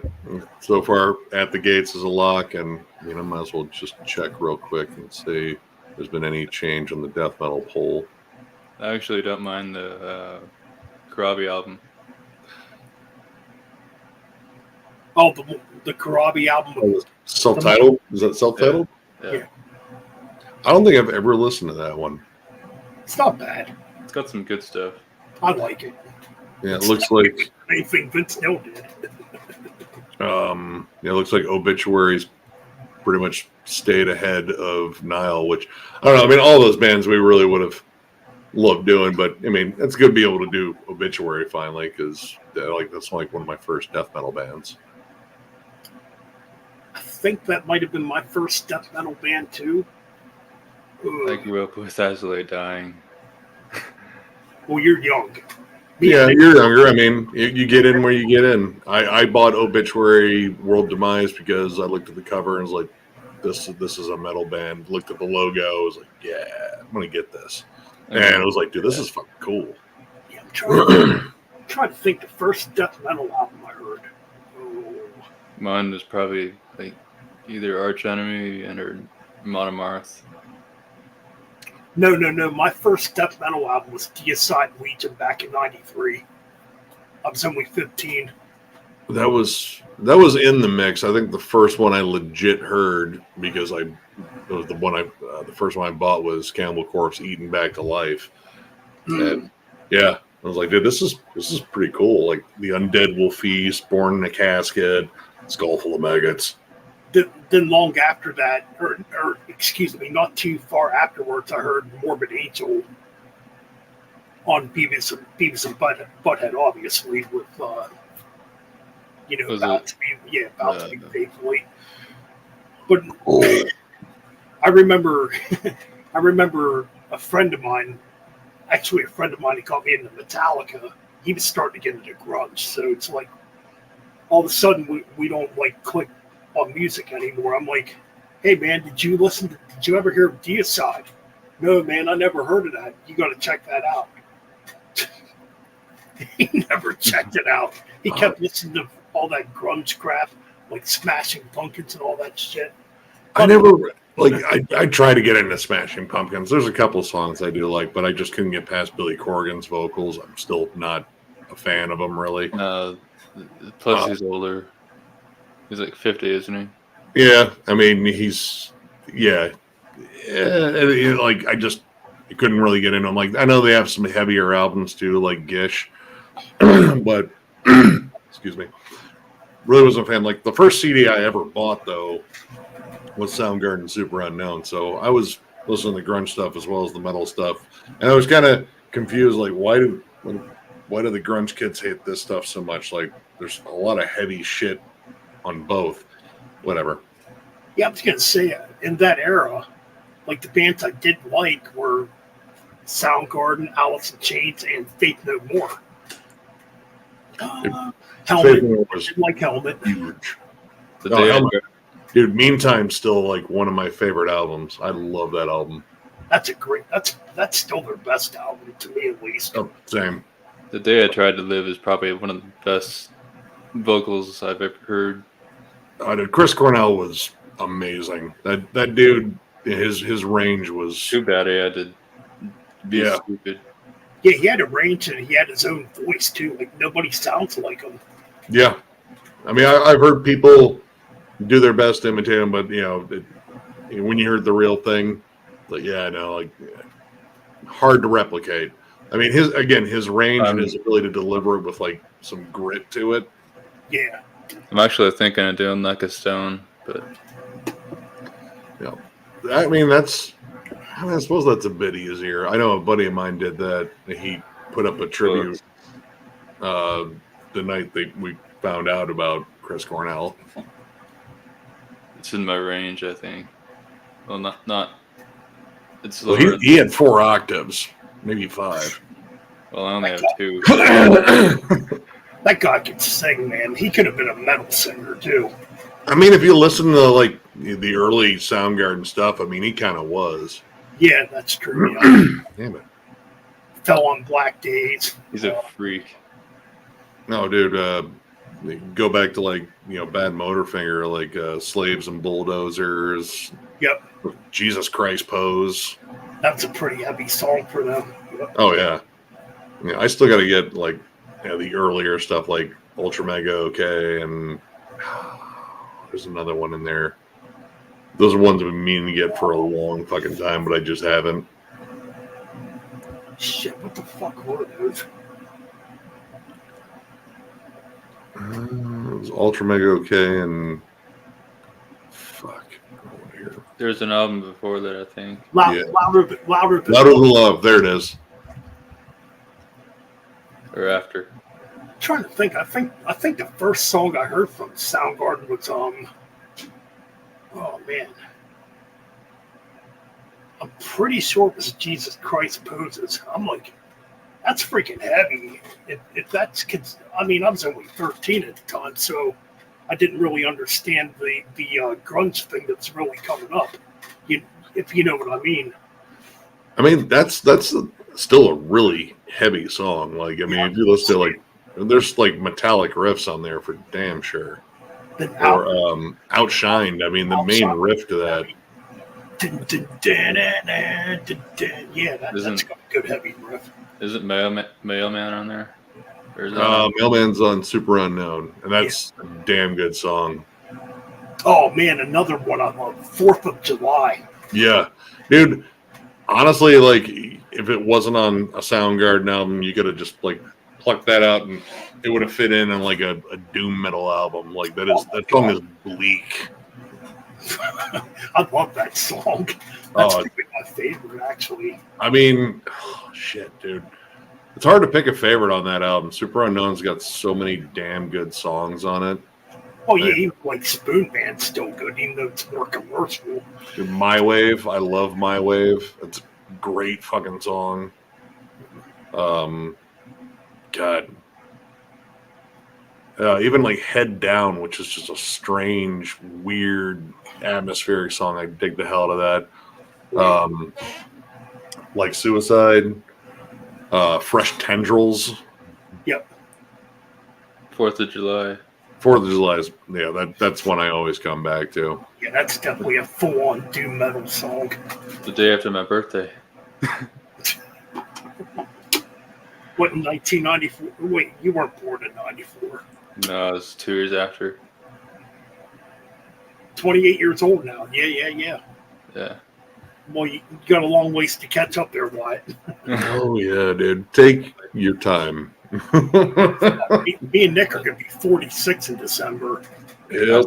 I swear I know a lot of stuff though. Yeah, That's, I mean, that's good, man. I mean, that's the cool part about YouTube. I mean, like, you learn stuff, you're never too old to learn. Right. Yeah. I'm still learning stuff, and Same. I'm not afraid to admit it. No, I learn new shit from other creators all the time. I mean, when I have time, I like to watch other people's reviews and, or just go down a rabbit hole of like weird information and shit. Like I love like weird historical shit. Oh, But absolutely. yeah, like generally like disasters and such. But yeah, like you're never done learning. Well, I think what's really cool too is seeing like a younger generation getting into the music, like guys like Wyatt, Levi, Boss Antelope, 86, guys like that are young and they're getting into the music. I think that's Levi definitely knows his shit for damn sure. he definitely. I'm actually really impressed with what he knows. Yeah, I mean, when we did that video, he was like, "Do you want to jot down any notes?" Because I usually, that's like kind of my parachute just in case. Like, oh yeah, wrote that down. I can bullshit on that. Yep. He did that without any notes. Like a lot of that was all fucking memory and shit. Yeah. Which is really cool. I mean, like I said, Nick, if you ever needed a backup guy on Thralls, I think Levi would be your guy. Definitely. He's all the way down in Portage, Ohio, so he's like right by the Kentucky border, and I'm right by the Michigan border. So there's a lot of Ohio between us. Yeah. I haven't been to Ohio in years. Not missing anything. It's cornfields. Ooh, a bigger city. Cornfields. Yeah. Just Midwest. Yeah, there's no hookers. There's no hookers where you are. No, we're not going to go that far. There's definitely hookers where I'm. Dude, Toledo is little Detroit. You probably don't want those hookers either. You not the ones I've seen. Like, oh no, we're good. No, even if you got a coupon, we're good. 50% off. Oh no, dude. So you had all your shots. Yeah, but I mean, Ohio's. It's all right. It's home. I mean, I was there in it's been a long time now. I was there in 96. I'm trying to think. Oh, yeah. I went to the Rock and Roll Hall of Fame at the time in Cleveland. No, Cleveland's a pretty fun town. Cleveland's, I mean, especially now, like, they seem like, it's like a revitalized downtown, and, there's lots of places to go eat, clubs. There's a ton of venues. I mean, shit, dude. In Cleveland and Lakewood. Yeah, there are venues all over the damn place. It's a big foodie town too. Like if you just want to like eat some really just crazy meals, they got all sorts of killer restaurants there. Now, well, that's pretty cool. I remember the time I went, or the time we went. I mean, back in '96, obviously, close to 20 years ago. There was one section where they were like, you got to roll your windows up when you're driving in this section to go to the Rock and Roll Hall of Fame. I don't think I've never been to the Rock and Roll Hall of Fame. I'm not really sure. I mean, that was a long time ago, so I'm a little foggy on it. So that's close to the lake, isn't it? yes, close to Erie Lake. Yeah. Okay. So I want to say it's like reasonably close to like Brown Stadium and shit like that, because Brown Stadium's like it's like right on the fucking lake. Yep. Yeah. I've only been to like Yeah, I don't know if we even walked by it because I went to one Browns game like years ago. They actually won, which was crazy. But it was during a lake effect fucking snowstorm. Oh shit! Oh yeah, well they were playing Buffalo, so they were like, oh yeah, this is our weather fucking anyway. So Well, they've been doing good I'll be back, guys. the past few years, I think. they've been doing better. I mean, getting to the playoffs, but then choking in the playoffs. I don't know. We'll see. One of my friends is married to a guy that is from Cleveland, so You will never meet a more diehard, passionate fan base than Browns fans because we've been used to disappointment for so long. But at least right now, it seems like a lot of people are focused on the Guardians because the Guardians are doing pretty well. Looks like they're still leading their division. yeah. I haven't watched baseball in forever. It's been about 5 years, I think. Hey, what's up, Scott? I don't watch like baseball games because I mean unless I'm there. They're too long. It's just too long. But I keep up with like the standings at least to see how teams are doing. Mostly just Cleveland, and yeah, Guardians are doing well, leading the division, and the White Sox are still the biggest disappointment I think I've ever seen. They're terrible this year. They set a record.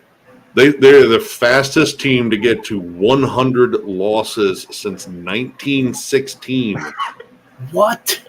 Yeah, That's statistically, they might end up with the worst record ever in even baseball's history, essentially.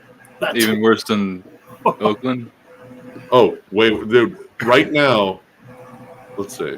Yeah, right now the White Sox are standing at a mighty 31-105. what? They are currently 46 games behind first place, which is the Guardians. Oh my goodness! Hey Scott, what's up, brother? Good to see you here, man. Karen, Yeah. thanks for hanging out. They what are they? They had like a 21 game losing streak this year too. It's like it seems like statistically impossible because like even a blind squirrel will find a nut. They can't. Like I don't even know how the hell they managed to get like 20 fans in the fucking stadium right now because it has to be depressing as fuck because they're getting like annihilated in like every facet of the game. It's bad. I mean, it's probably the cheapest tickets in in baseball. They're probably giving them away. Like just show up. Just come. Just sit down. We'll buy you a fucking hot dog. And watch it get destroyed. Just shove a hot dog in your mouth.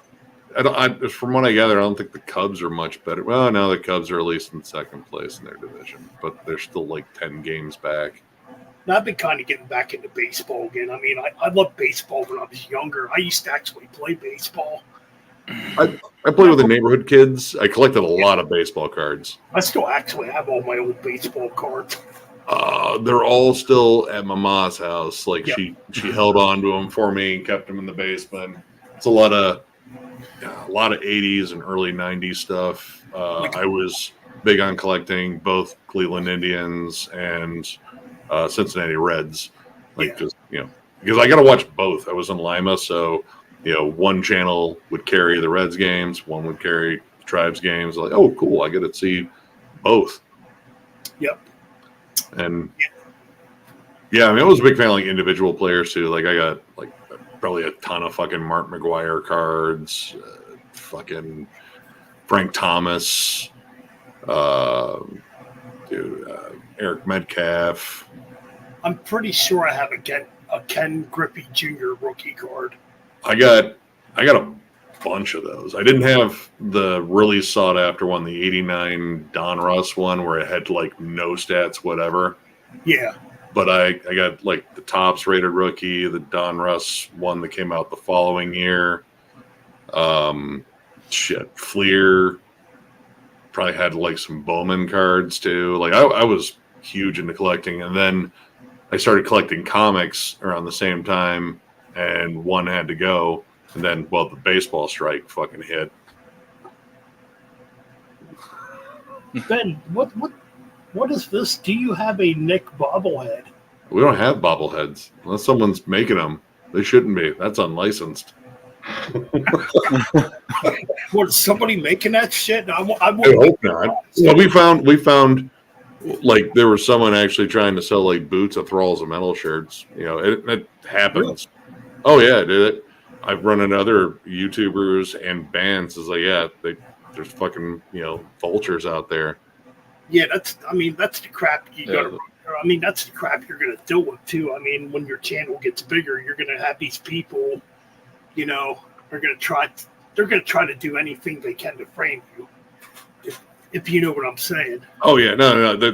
There's parasites and fucking con artists and grifters out there, anywhere, and yeah, this was. I think it was last year where I saw that shit, but yeah, I just pretty much reported the site and haven't seen it since. I'm not saying that it's completely, you know, not out there, but I mean, you know, as much as Facebook says they're trying to crack down on, you know, shady fucking sites and fucking shops and fucking, you know, bots and shit, like. No, they're not. I got like 6 bot requests today. Oh, dude, I got one. I got one a few days ago. Hold on here. I can share. Let's see if it's still here. I just delete him. Well, some of them are fun because again, oh, there it is. Oh my god! No, I'm not adding you as a phone.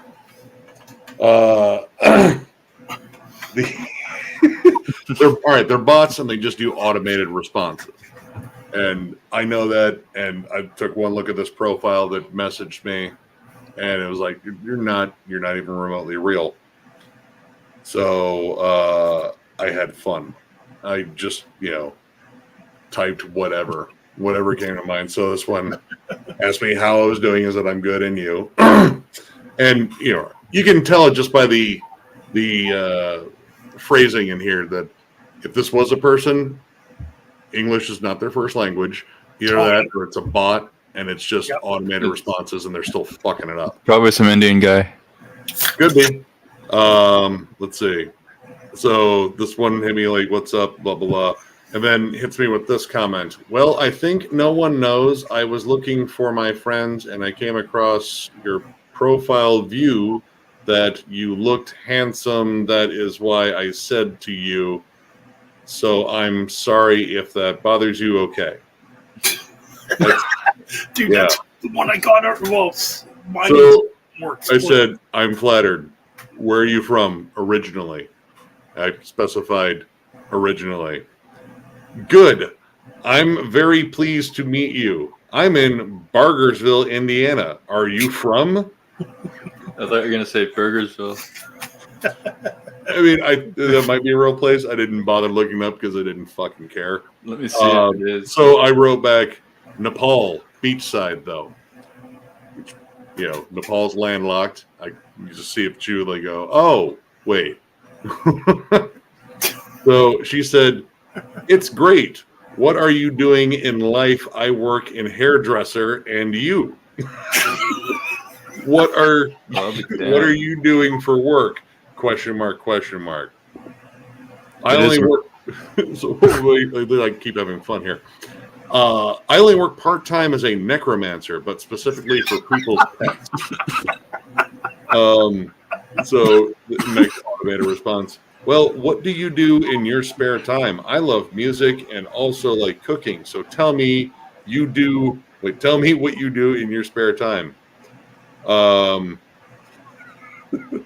I said, well, I do a podcast with some other Lovecraftian entities disguised as humans, talking about adjusting to life in this dimension. It's very therapeutic, as some of my malevolent shape-shifting brethren haven't been doing as well. I was like, are you alone right now? And my response was, we're never alone. And then here we go. Cuts to the chase. Tell me, do you like sex? So Me being me, I literally responded, I produce a sweet nectar in my thorax, if that answers your question. Like, if this was a person, they would have fucking given up a long time ago. But Yeah. no, Yeah. the program kept going. So I Oh, think she was supposed to say hun. I was like, hum, but don't be shy. Distus me. What are you like in love, the tits or the pussy? what the fuck? Yeah, it's such sexy speak right there. So my response was, I'm into chelicera and tentacles. And then she wrote, she, whatever, this is a bot. Just I'm say all they. alone in my room and all naked. So tell me you would love to see me? Like, I'm blind. My antennas can detect pheromones, though. I show you my breasts, my pussy, and you show me your beautiful cock, and it stays between us, okay? Just says it. Like, dude, no one talks like this. So Nobody does. No. I got very technical. I was like, do you mean my hectococculus? Which is the impregnating tentacle on an octopus. I had to stick with the Lovecraftian thing. Like, you humans are built differently.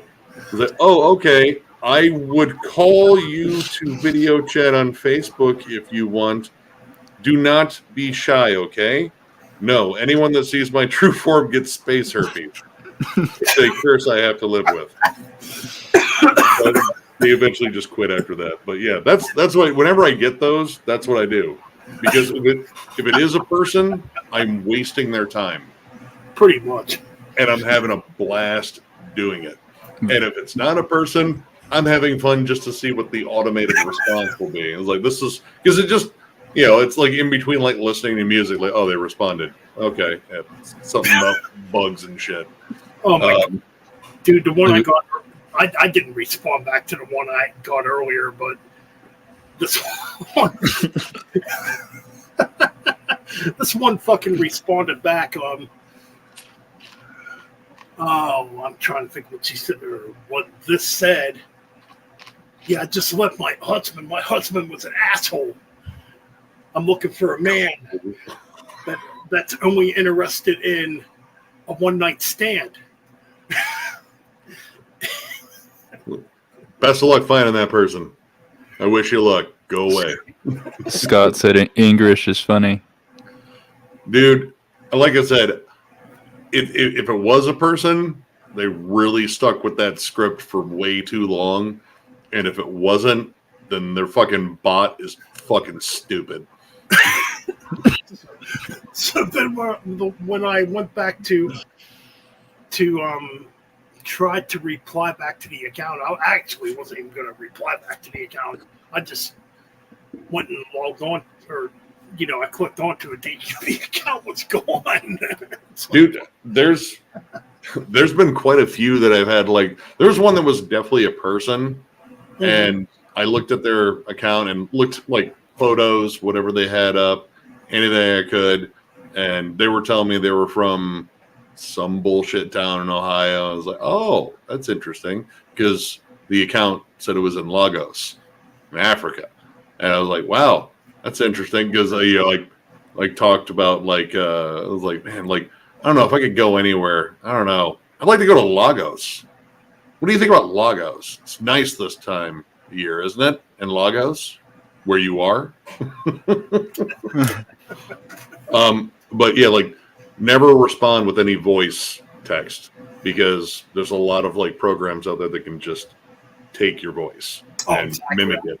I don't do that. Nah. Yeah. I had a friend that her Facebook account got hacked because of that. She responded with a voice text. And yeah. What's up, Shredbeard? Hey, Shreds. Redbeard, what's going on, my brother? How you doing, brother? But yeah, like, I gotta have fun. I'm a troll at heart. Like, there's been That's so fun. many. That's Dude, fun. it's fun, and honestly, like, it's a good time killer, especially if you get the impression that it's an actual person, it's like, I'm going to weird you the fuck out. It's going to be amazing. Only one of us is going to enjoy this conversation, and it's going to be me. Well, lady, I'm a vampire.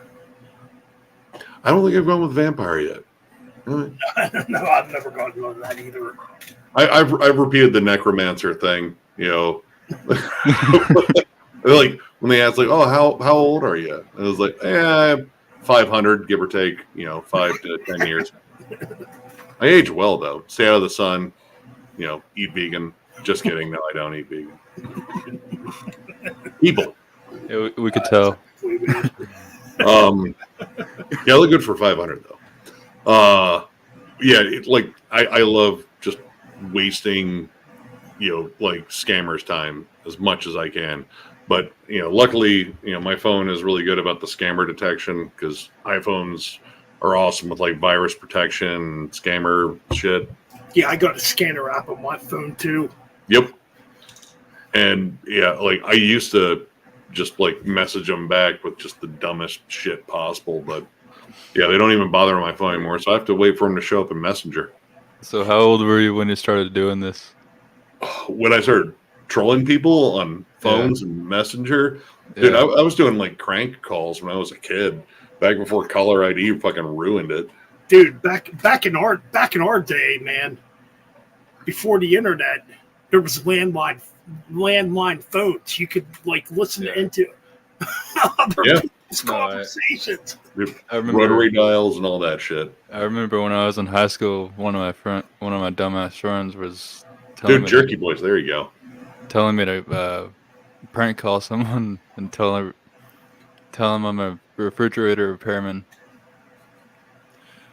Or was like, you got Prince Albert in a can? Well, you better let him out. But I mean, no, I learned how to do like a lot of impressions like early on as a kid because I watched a lot of fucking TV, and yeah, I had a lot of fun doing that. That was, man, caller ID fucking ruined all that shit. Yeah, for real. And I remember this one woman got so mad she almost called the cops on me. It's like, yes, no, you should direct them to Istanbul. That's where I'm from. No, I can't do accents. Yeah, well, I mean, like I said, now caller ID ruins everything. Yeah. It fucks it all up. Oh. So Spreadbeard, congratulations on your first live stream on your channel, dude. I did check out some of that. Oh, cool, man. Dude, live streams are fun. We fucked up our first live stream. I think we tried to do it on Facebook because we had no idea about StreamYard, and it was like, dude, this is dumb. Like the audio was fucking weird. I don't know. We'd almost given up on that, and then I ended up jumping on with Jeff during the pandemic, and I was like, oh, StreamYard. This seems like it works pretty well. I wonder how Jeff's doing. He's been busier than hell. Because he's been getting like a lot of interviews lined up and such. He got some deal with, I want to say Season of Mist. And yeah, they send him artists to interview. Like, hey, this artist is available for interviews. And this time and this time and this time. Excuse me. Oh, damn, that's really cool. Yeah, so he's kind of got like an endless fountain there. He just had Alex Books on. From Immolation, formerly in Incantation, Gorophilia. Yeah, super solid dude. Big Voivod fan, which does not surprise me. Solid conversation with him. I think he had one of the dudes from Ancients. I didn't get a chance to check out that one. They sent him all sorts of people here lately. Yeah, I got a little confused on the Ancient thing. Well, until I saw the other Ancient that's spelled with 2 I's. Yep, I know the black metal Ancient. Yep. Oh, I have stuff by them too. They're kind of hit or miss. I don't know. Sometimes they're just like too damn cheesy, and then other times like, oh, that's pretty good. Like the first black metal album I heard was in '96, and it was the Canaan, or I'm probably pronouncing it wrong, the Canaan Chronicles. That's one that I do have. Yeah, Um, actually, when I first heard that in '96, I didn't even know. I mean, I kind of knew black metal, I guess, in a way, but when I heard that, I just thought it was a weird kind of, I don't know, death metal. Back in '96, though. I mean, I was much younger back in '96 too. I don't think I heard Ancient until much later. The first black metal I think I ever heard was Emperor, Satana, off of Nightside Eclipse. Ooh, Yeah, it was on a Century Media sampler, and yeah, it was the first time I'd ever heard black metal. I was like, dude, this is fucking evil as shit. that's what I thought too when I first. The first time I- Oh man, the first time I bought De Mysterious Dawn Satanas by Mayhem, I actually bought that on a blind buy. I didn't know nothing about Mayhem. I didn't know the full story because the story is, Yeah, the story is interesting to say the least, like the very least. I just looked at the album cover. I'm like, this looks kind of. Yeah, the logo kind of drew me in, but I had heard of the band, like just in terms of like, oh yeah, I mean this is 100% black metal. Like, okay, I want to check that because by then I'd already been listening to Immortal, Dimmu Borgir, which not the most black metal, but it was a good stepping stone. Yeah. And started getting into Dark Throne, I think, at that point too. So yeah, it started out with Ancient back in '96. Emperor's 9 Equilibrium would have been actually the first black metal CD I actually ever bought back in '99, and that's when I really got curious about like other metal from overseas. I want to say the first black metal album I bought, because it was just on samplers at that point. I was still kind of getting used to the sound. It was Immortal, Sons of Northern Darkness, because I saw the album cover. I was like, dude, what? Let's do it. And, the band just like, oh my God, they're like evil pandas. I fucking love it. And jammed it. And dude, as soon as One by One comes on, I was like, fuck me, that is a riff. That's still a good album. I bought that new back in 92, 2002. Yep. Well, mine was because I have the Nuclear Blast editions with the gray border. Okay. I think it had like a bonus DVD on it. I'd have to actually check, but yeah, when I heard it, I was like, dude, this is pretty good. Like a lot of thrash metal riffs in this. Yeah. And so, I mean, that was a good, like, legit gateway into black metal for me because, like, dude, if I get riffs like this and I get that super evil vibe too, Right. I'm done. I'm good. Let's do it. It's kind of weird because I heard Emperor or Ancient and Emperor prior to hearing Mayhem, and those bands didn't really scare me. When I first heard Mayhem's De Mysterious Dawn Satanas, I'm like, okay, I got a dark feeling over me right away. I'm like, okay, this is some fucked up shit. And I didn't even really know the backstory on that album when I It's all reeks of murder. Yeah. And then I read in, okay, no wonder it was giving me a fucked up vibe. I don't know, the first time music actually legit scared me, and I was really high. My buddy picked me up. We were going to a party, like just up across the border in some town called Ida, Michigan. And he picked me up and was like, dude, man, been getting into this band, fucking Morbid Angel, man. You should check him out. And he already had God of Emptiness queued up. And I'm fucking stoned as hell. Like as soon as I got in the car, we fucking clam baked this thing. And he puts that on. I was like, dude, it's like Satan's fucking pouring out of your speakers, man. Like this is a little fucked up. And when it came down to those, like, cause those weird atonal fucking runs and notes. Yeah. And then when the cleans came on, let the children come to me, faith. Oh my God. I was like, dude, what the fuck? Is this a seance? That was the first time music fucking scared me. And then, like by the time I got to black metal, I was like, I think I'm good now. So yeah, it sounds creepy, it sounds evil, but it's not spooky like that. I'm also not violently high listening to it. I was listening to Blaze in the Northern Sky, and you know the I love beginning that where it has that weird sound where that guy's killing someone or something. God, what song is that?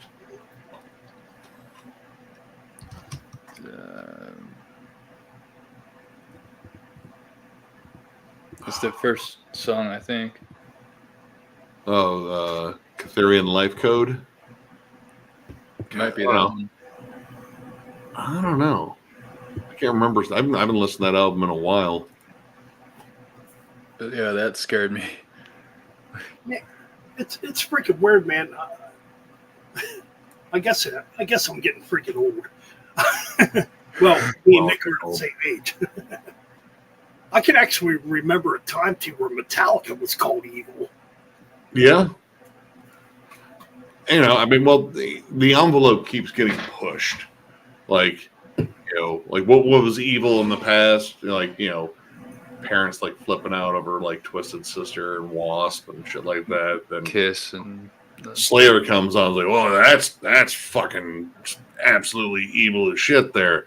And then, you know, we get down to like Deicide and like, whoa, hold on, and then black metal, like, oh my god, it keeps re-upping itself. And then, you know, it's got to a point where you're off the field issues, like that's the thing. It's like, oh, I mean, yeah, music's heavy, but I hear this guy likes to like, you know, eat rats live.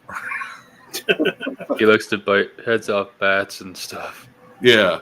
Oh yeah, that goes back to the early '80s. I mean, yeah, there was a time where Ozzy Osbourne was scary, like back around the time of Blizzard of Oz, Diary of a Madman. You know. I mean, like I said, the standard, it keeps changing. So, Yep. yeah, I don't know. Like, I mean, to me, it's just music. It's fun music. I mean, I don't know. To me, it's just entertainment. yeah, my mom doesn't like King Diamond, but I don't see a problem with him. I mean, I still, yeah, it's hard for me to get past the vocals still. But She just doesn't like his antics. oh, the antics are fun. Thing is, too, King Diamond's probably. I mean, I've never actually met King Diamond, but everybody I've ever heard that met King Diamond says he's such a nice guy. You know. I mean, that's what I've heard too. You know, he's passionate about his music. It'd be nice if he actually, like, you know, released it, because I know like that last, he's been teasing like, oh, it's gonna happen. It's like, I know a lot of people that are fans that don't believe you anymore. But then again, like I said, Winter Sun came out, so who knows? I mean, it could happen. Could Well, happen. even Tool, put out an album. Yeah, God, I really wish they hadn't. I'm still not a fan of that last one. It's a meditative drum circle with the occasional riff. I thought it just heard a rumor Tool's going to come out with another album unless somebody's fucking around on Facebook. I've heard that Danny Carey has been vocal about, like, I want to like write some shorter songs again and kind of get back to like some, you know, like riffier stuff. But that's Like Sober or yeah, he's still like, I mean, granted, yeah, he's like a human metronome and can do all sorts of crazy fucking proggy shit. But it's like, yeah, he just likes playing drums that are fun too, like, you know, just straight up kind of like rock and metal drums. right.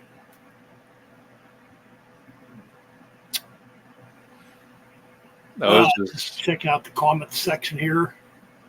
watching a video before I came on that like had the Spice Girls and System of a Down mashed up.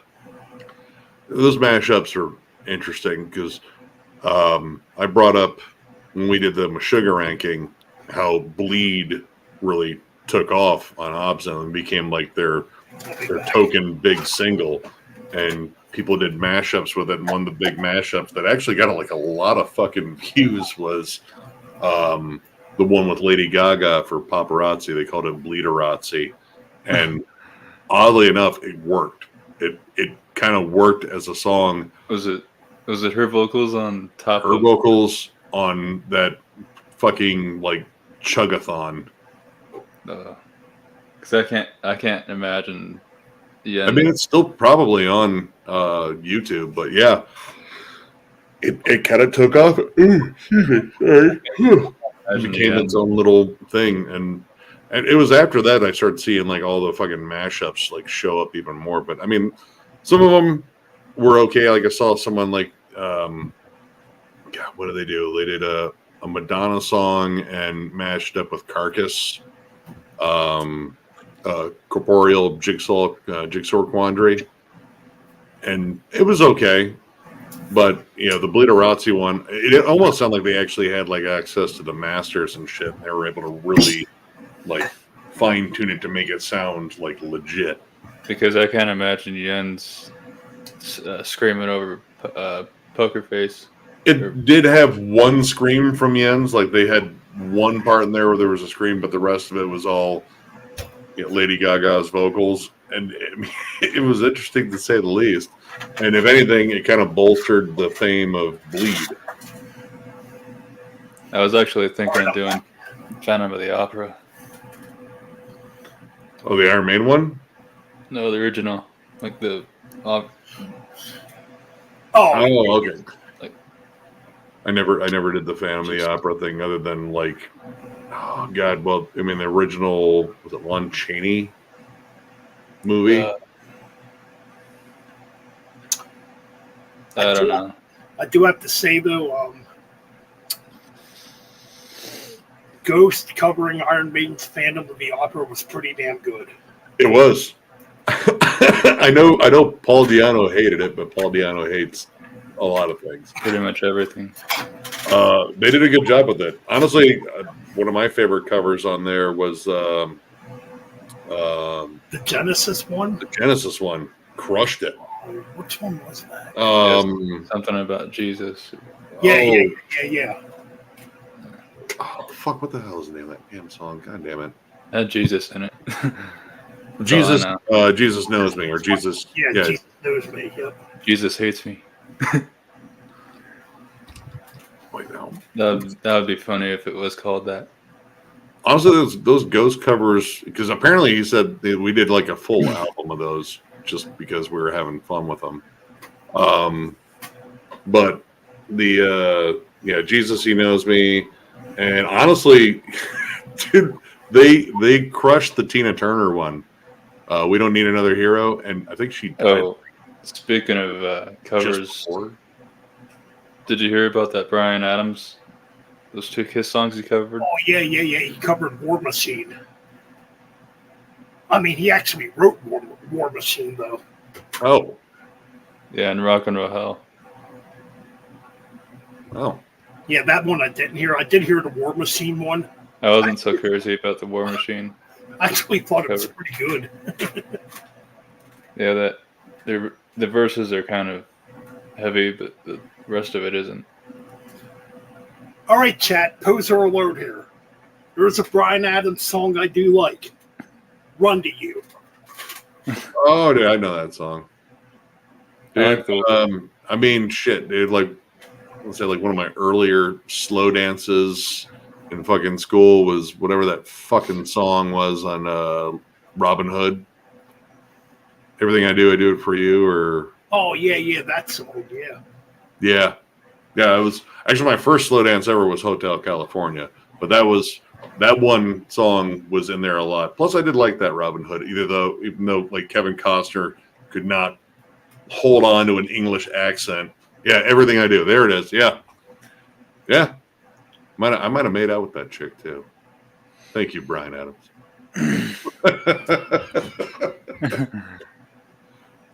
He's 64. Still going.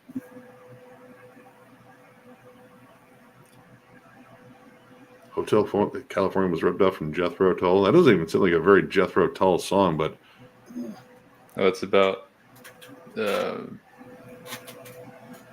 Isn't it about like California and how you can never leave? Like, once you I get sucked thought it into was a story about like a haunted hotel or something like that. I don't know. I don't know. I've heard multiple stories behind what the hell Hotel California was about, but I was generally like, yeah, no, it's a good song. I got a slow dance with the, cute chick when I was in like, God, maybe in high school, maybe still in middle school. Speaking of Brian Adams, maybe I'm the only one that hears this on Def Leppard Hysteria, the Brian Adams influence. I don't have Hysteria. I stopped by Romania. I mean, I grew up with that album, obviously. I mean, we both did, but Oh yeah. Yeah. I still have it on cassette tape. I mean, as a kid, I loved it. As I got older, I'm like, yeah, this fucking album. There's some things that I still get because I remember how awesome they were, and some of them still hold up. Like, God, years ago, I picked up a copy of Paul Simon's Graceland. My mom played that so much as a kid, and I fucking love that album. That was a big one back then too. Yeah. Oh, killer. Yep. Got like Mama's loved ZZ Top. I still love ZZ Top. Oh yeah, that love will probably never leave me. Hall and Oates. My mom still has her copy of Out of Touch too. I saw it in the garage. I was like, oh shit, this is the same tape. I just wish Hall and Oates would stop fighting and get along. Yeah. I mean, they're in their I mean, it's like all these old musicians. Just shut the fuck up and get along. Did you hear about what happened with Journey? Dude, they're perpetually in lawsuits. It's like you're in your late 60s, 70s. Why are you still having these feuds? I mean, I suppose I could understand like where some people feel as though like, well, these songs are my legacy and you can't fucking take them from me and I'll hold on to them. People get possessive. But at the same time, it's like you're not doing your fans any fucking service, and I don't know. Like if anything, it just makes your legacy look rough. Exactly. Kind of like Kiss too. I mean, God, I said Kiss stopped being a band forever ago. They're a brand. Yeah, exactly. Yep. They've been a brand since 1980. Locomotive Breath is like one of my favorite Jethro Tull songs. My Dude, mama almost named me Ian because she's a huge Jethro Tull fan. Well, isn't her middle name Ian? Or Nope, my middle name's Edward, but I was almost Ian, and yeah, no, I got the last name to match. So yeah, and I even called her out on it like years later. It's like you were going to name me after the front man of Jethro Tull. Like, no, I like the name Ian. It's like, do you? I've seen your record collection, Mom. I'm like, whatever. Shut up. Yeah, Jethro Tull was cool. I mean, yeah, Locomotive Breath, dude. That's definitely like an early proto metal type of song too. Yeah.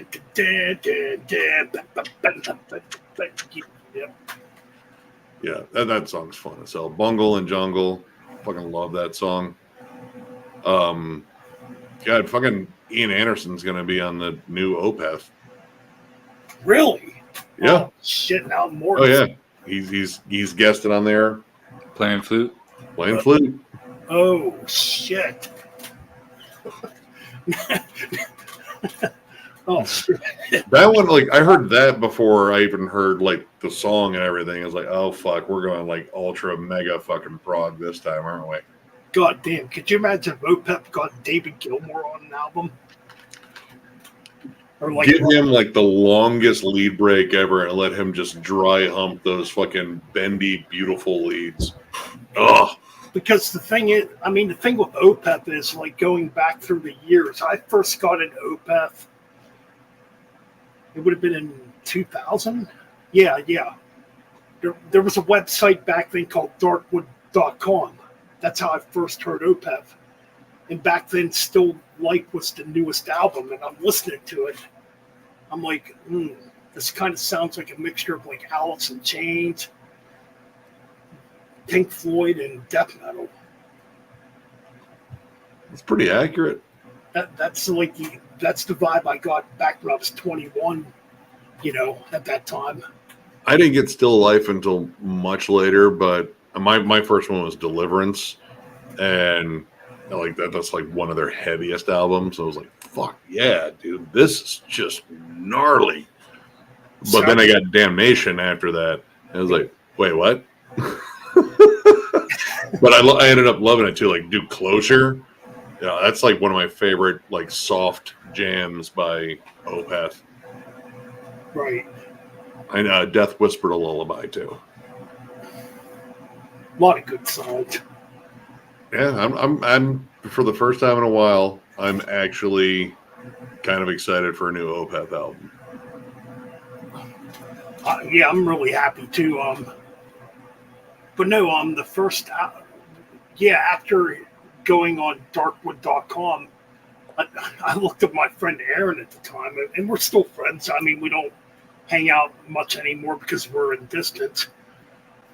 And, he's got a family and stuff nowadays. But I told my friend Aaron, I'm like, dude, we're going to the mall down in Greensburg near my hometown, or my old hometown at the time. We're going to buy some Opeth. So I bought My Arms Are Hers. And we drove back home listening to that, and we were just blown away by that album. That album was ass. Demon of the Fall. It's like maybe, God, I don't know. It's hard to say. Maybe like a top 5 song. Maybe like it's definitely top 10. It's like one of those songs. First time I heard it was like, I'm instantly a fucking fan of this. Demon of the Fall. Yeah, that fucking song. Can't do that. Like, Then he does that fucking melodic voice like, run away, run away, run away. It's like, Dude, his ability to flip that on and off, man, that's just insane. oh man. So yeah, I've been following Opeth before Blackwater Park, actually, I guess. But man, I cannot wait till that new album comes out. Yeah, I'm actually, again, like pretty stoked. Dude, when we played that, fucking John had like the biggest grin on his face. Like, oh my God, he growled. Oh my God, it's heavy. Oh my God. Like he was like, dude, like you're about to fucking nut. Calm down. But he was just like, dude, like, no, I've been like waiting for this for what seems like forever. It does kind of feel that way. It's been a long time. It's been what, a 4-album run of. I mean, it's not like the worst, but it's like, it's not like, it's not what I've wanted, because I felt like there was still room to be plenty heavy after Watershed, and Watershed is. And that is my favorite album. I fucking love that album. Oh, dude, that fucking album's so good. They do, like, it's the best sampler platter of like everything that Opeth does well. And God, dude, Hex Omega, God, that is such a glorious song. Yep. Yeah, the whole album though, the whole fucking album. But yeah, I don't know. I'm the vibe I got from that one song, and granted it's just one song, it could be a bait and switch. Like, hey, we played you the heavy one. The rest of it's just it's what it has been.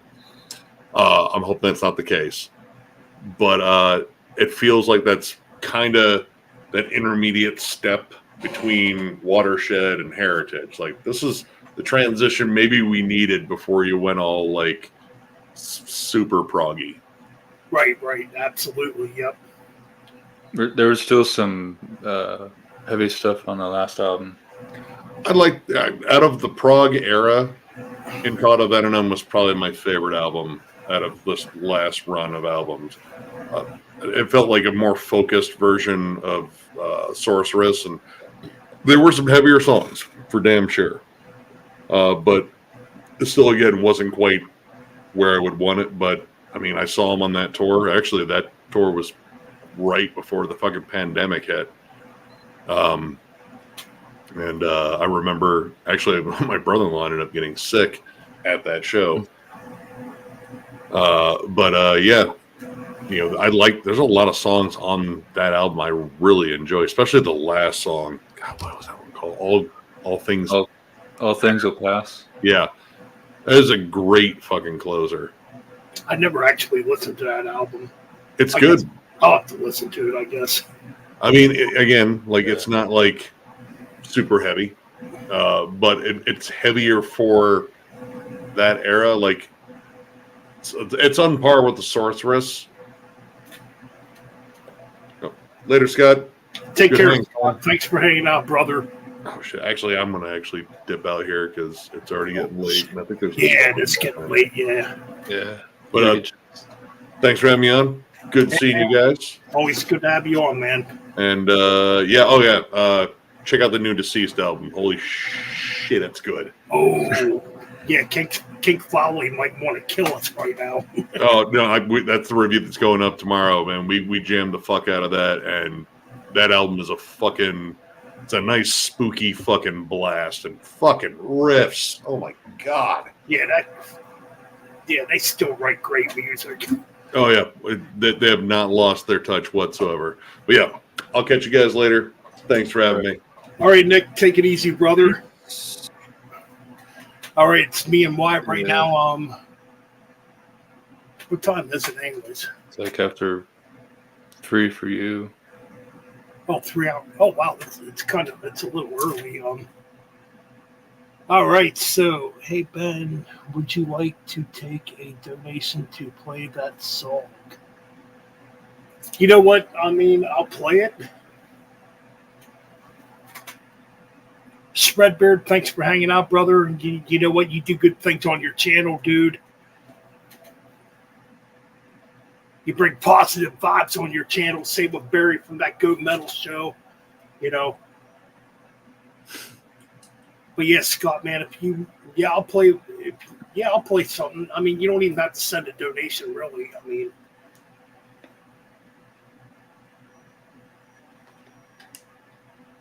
holy crap, 13 viewers right now. All right, man, I'll play it. I don't know. Let's see if we can get away with this one. It is Jethro Tull.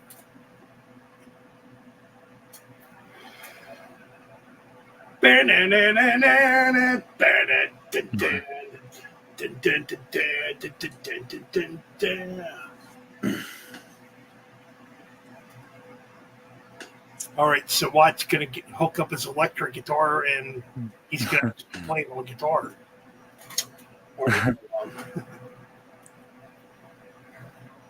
All right, so we're looking up. All right.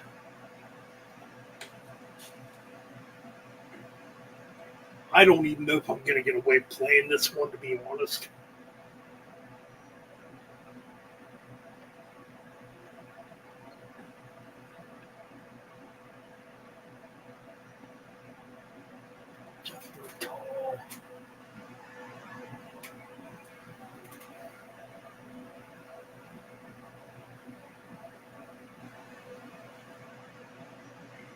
Oh.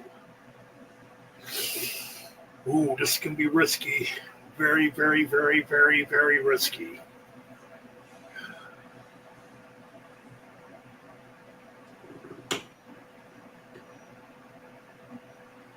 How big a song was that?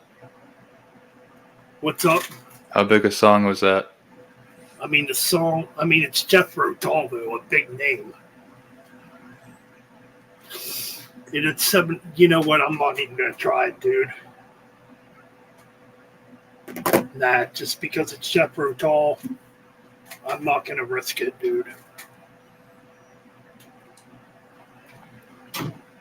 But if you guys got some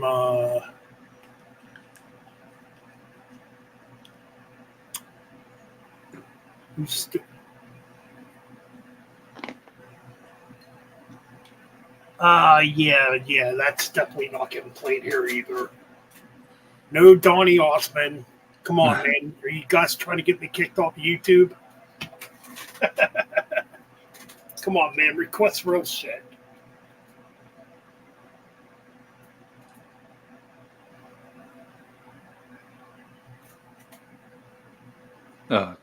Yeah, we're not playing Bill. Come on. The metal did. Oh, you know what?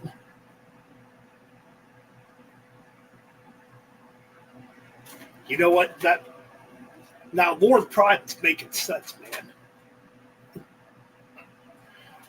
All right, how fucking.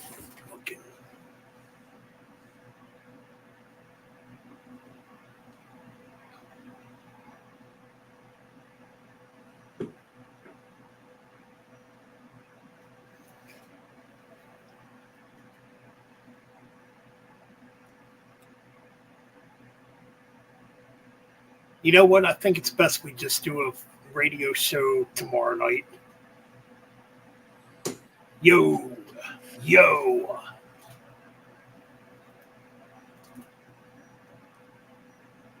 So.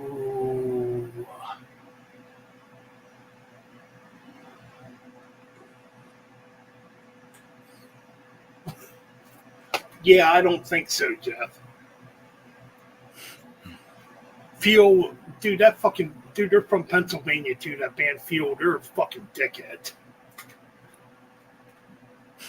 Salava, oh my god, dude, they're freaking terrible. I know you guys are just fucking around though. So what should I play? I only did it for the nookie. The nookie. You can kiss my fucking stogie.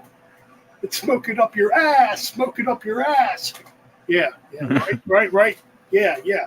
Boo. Yeah. You know what the fucked up part about fucking Limp Bizkit is back in 1999? What? Well, back in 1999, Limp Bizkit, man, holy crap, Fred Durst, what a fucking idiot. Well, he obviously... Yeah, Fred Durst. He obviously marketed to stupid people, so. Well, he caused all those fucking. What the fuck?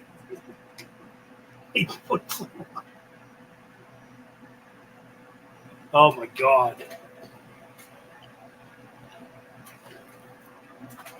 But no, fucking Limp Bizkit, man. Back in like 1998, 99. Actually, you know what? Let's do a Limp Bizkit documentary right now. Ozfest 97. They got booed off stage. Oh yeah, people fucking hated them. Then a year later, they start blowing up when they put out like Counterfeit and fucking that cover of Faith. You gotta have faith! You gotta have faith! Shut the fuck up! That crap. Yeah. Oh, fucking horrible. Then in '99 they put out Significant Others, and every chick in the audience is wanting to fucking fuck Fred Durst. It's fucking... Wasn't that the year they started the riot? Yeah. Oh yeah. Yeah, they almost fucking had that place burned down. Holy shit. Yeah, that was... So, after 99, 2000, oh god. Then he started feuding with like Eminem and Slipknot. This is why I fucking hate Slipknot. And Eminem, fucking Eminem. He's a fucking bitch too. But, so then in 2001, keep rolling. Yeah, there's your Limp Bizkit retrospective right there. Yeah. Oh god. And I'm purposely trying to do it bad because Limp Bizkit does shit bad. Limp Penis.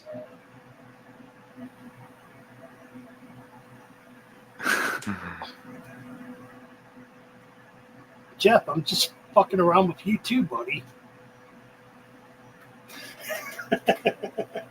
Goddamn fucking. Oh yeah, so then what the fuck happened after that? Behind Blue Eyes, they covered the Who's Behind Blue Eyes.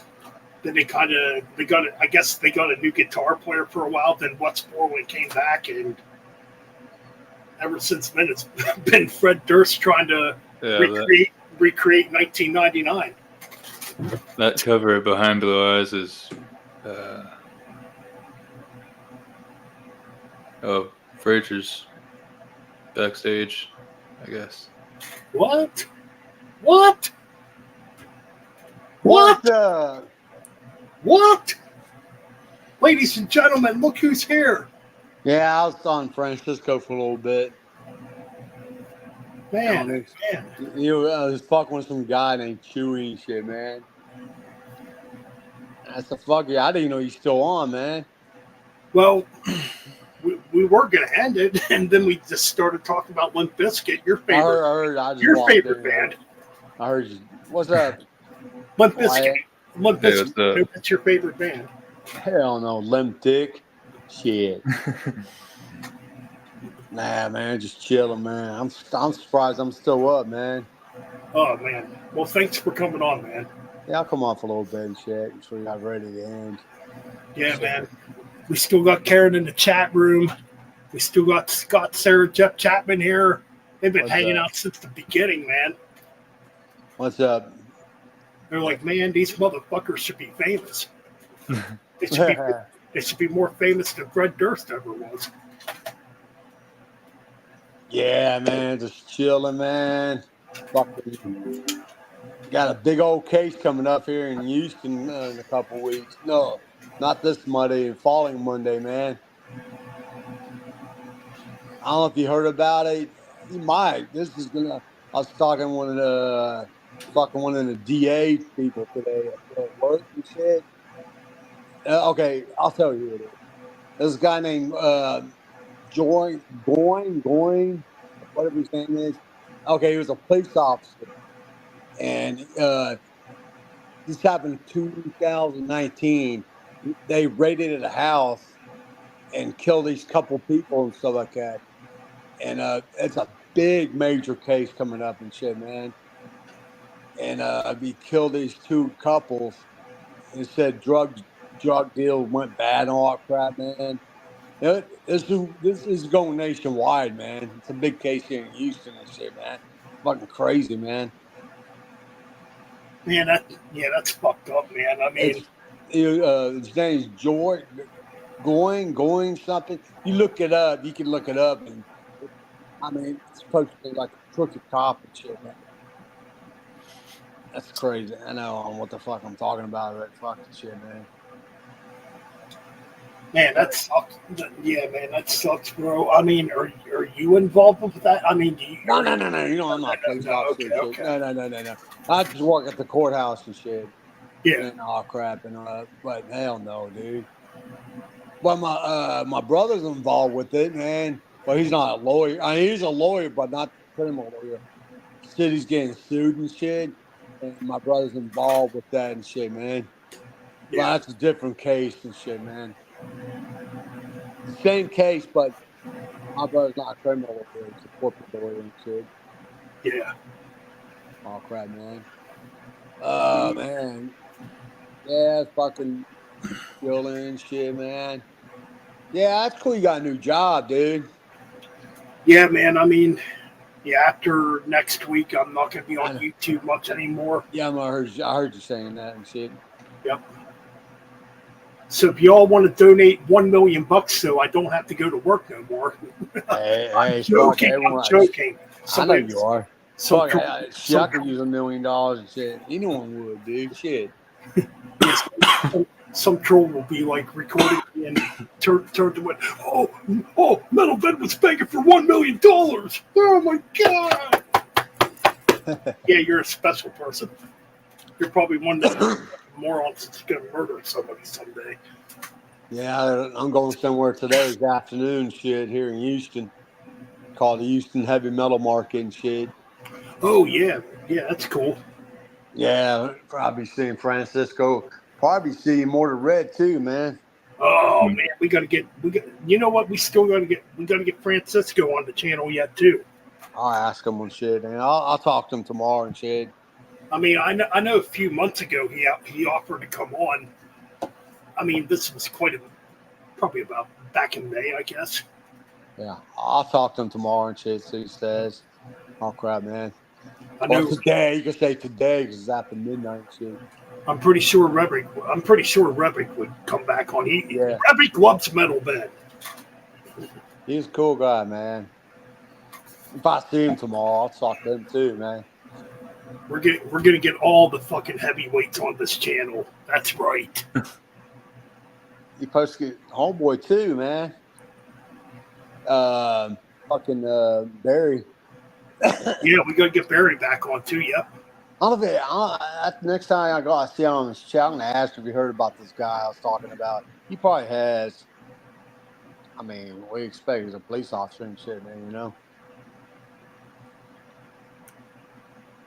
Yeah, man, it's crazy, man. The fucking system's all screwed up and shit, man. Yeah, man. I mean, you know what the cool thing is, though? We got fucking metal to get us through all the bullshit in fucking society, right? Yeah. Oh, like I heard you talking about Blitzkrieg and shit. Blitzkrieg coming out next week, and the following Satan. Yeah, But it's I the was same talking to fucking my book. record store today. I asked if we can order a new Blitzkrieg. Yeah, but it's fucking like $27. I said, what? What? Yeah, I mean, that's what my record store said to me and For shit. new Blitzkrieg? Yeah, it's on some imported label, but I've seen that label before and shit. I don't know, man.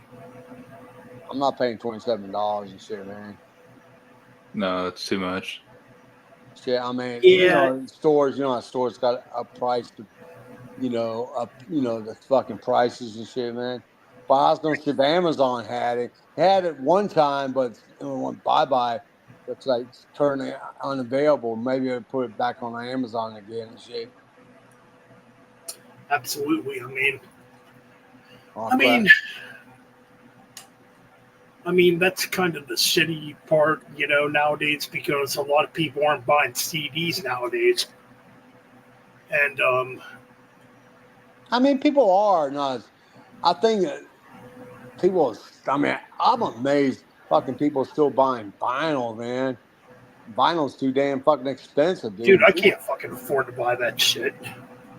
That's crazy, man. How much vinyl, and people still buy it. I said, fuck that shit, dude. Yeah, I can't, dude. There's no fucking way, man. Now that I'm going to be getting better pay, yeah, I could, but I'm not going to go out and still waste my money on vinyl. And the thing is with vinyl too is it's cool. Don't get me wrong; it's nostalgia. But the thing is, you can't take a vinyl and put it in your car and play it. But then again, a lot of cars nowadays are coming out where they don't even have fucking CD players in them, though. I'm back in a minute, man. I got a fucking wee. Oh, you spoken pot there, Fraser. You said No, I gotta go pee pee. Oh, I thought you said you're gonna go have that sweet weed. No, I'm back. All right, man. We'll be here. But no, man, like, honestly, like, don't get me wrong, the vinyl resurgence, dude, it's been cool. Even though there's been a lot of assholes in the vinyl community, too, that are like, oh, I'm better than you. I'm yeah, whatever. But no, what I'm trying to say is, okay. And it just goes back to, you can't afford that. Well, you don't belong then. Well, you don't belong to me then. Yeah. You know what I mean? Yeah. It's like this. If I want to buy a vinyl, I'll buy a vinyl.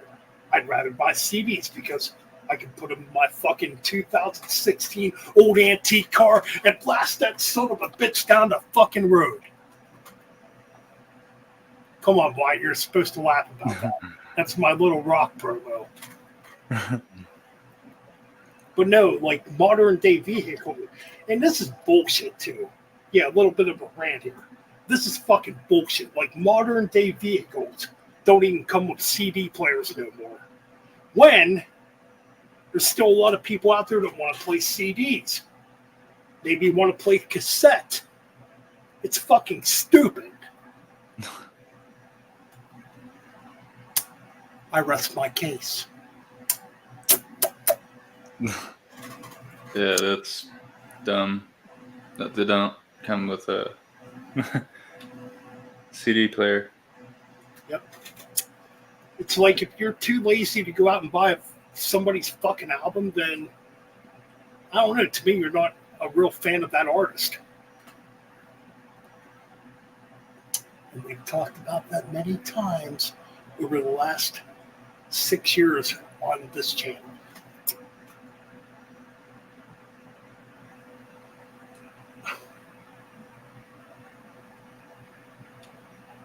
Yeah, it's like okay. Do we buy a brick of ice or do we buy a bottle of water?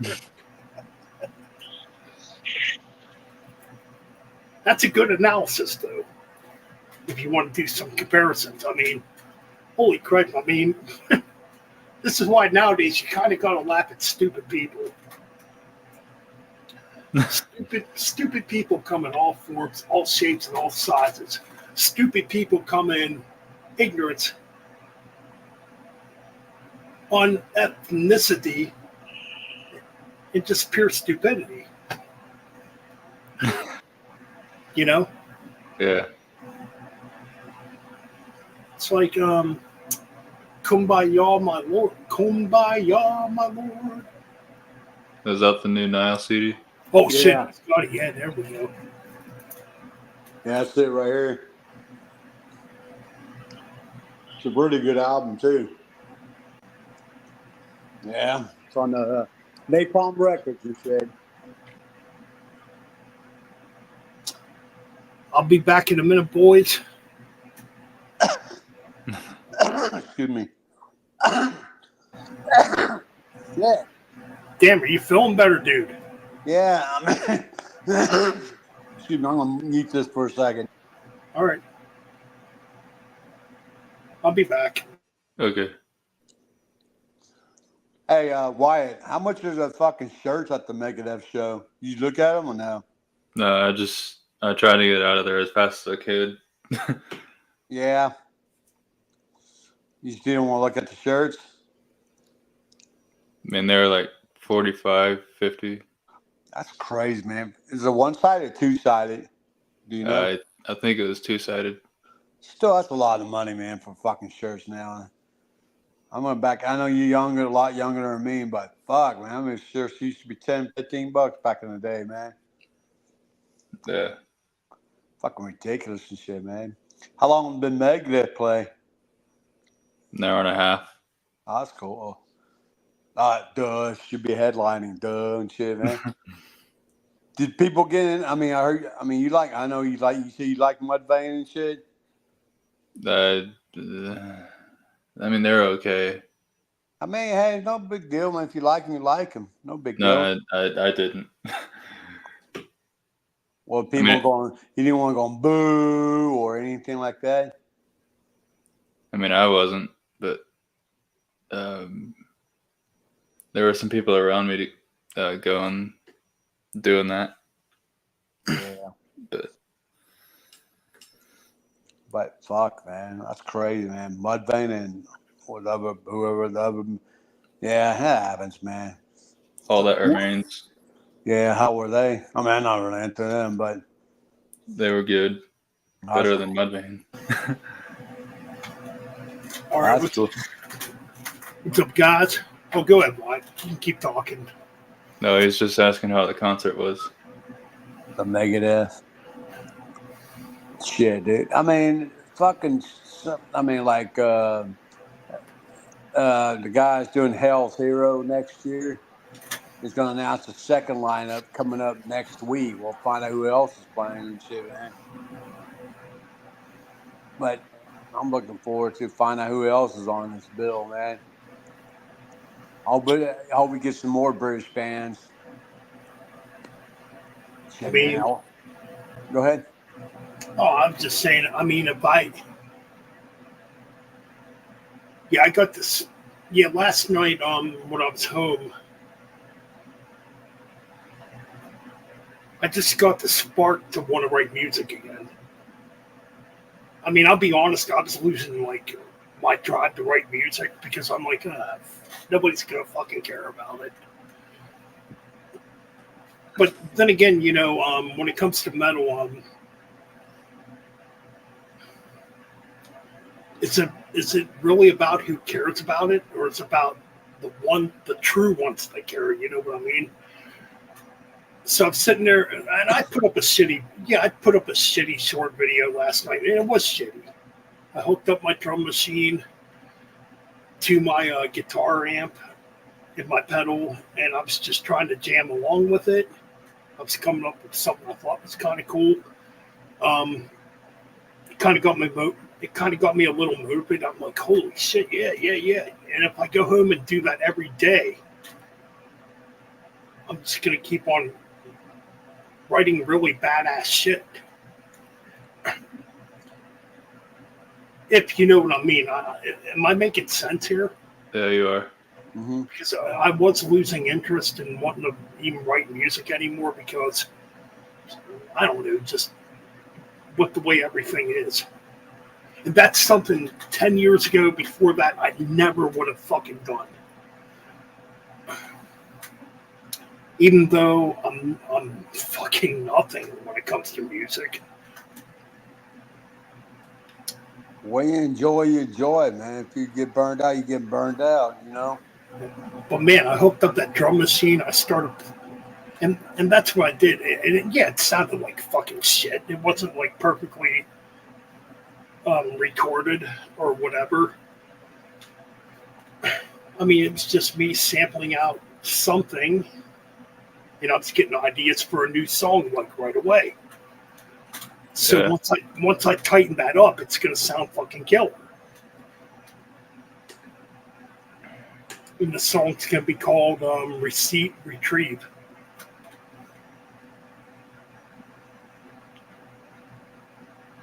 And why it's gonna be on vocals.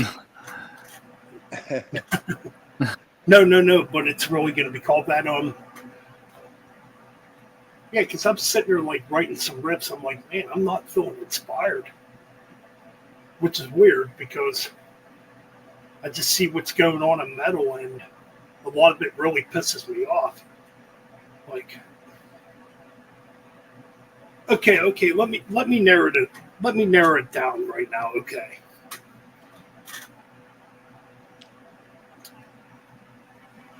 Okay. Here's what pisses me off with metal. And I do it too. I definitely do it. All the bitching, crying, and complaining. Oh, well, it doesn't sound like 1985 no more. It doesn't sound like 1988 no more. Oh, it's not that way. It's not this way.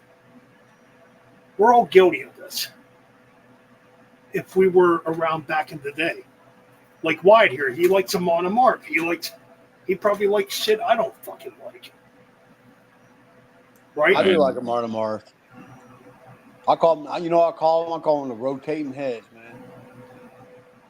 I've seen them twice now, and they're still as good as they were back in the. I think I've seen them only one time, I think. I mean, I first heard of Amon Amarth back in '99 when the Avenger came out. That fucking album still fucking rules. That's a loud album too. That's still my favorite album. I'll admit, I didn't really follow much of what they did afterwards. I like the first four. But I think the thing is, when it comes to metal, I think a lot of people forget. Like Frazier he came a little bit before me. Like Frazier came out and like he probably heard the first Queensryche EP and probably Metallica Kill 'Em All when it first came out. I think I started listening to metal 82, 83 and shit, man. Yeah. Oh, crap. I've been listening to metal over 40 years and shit, man. That was right when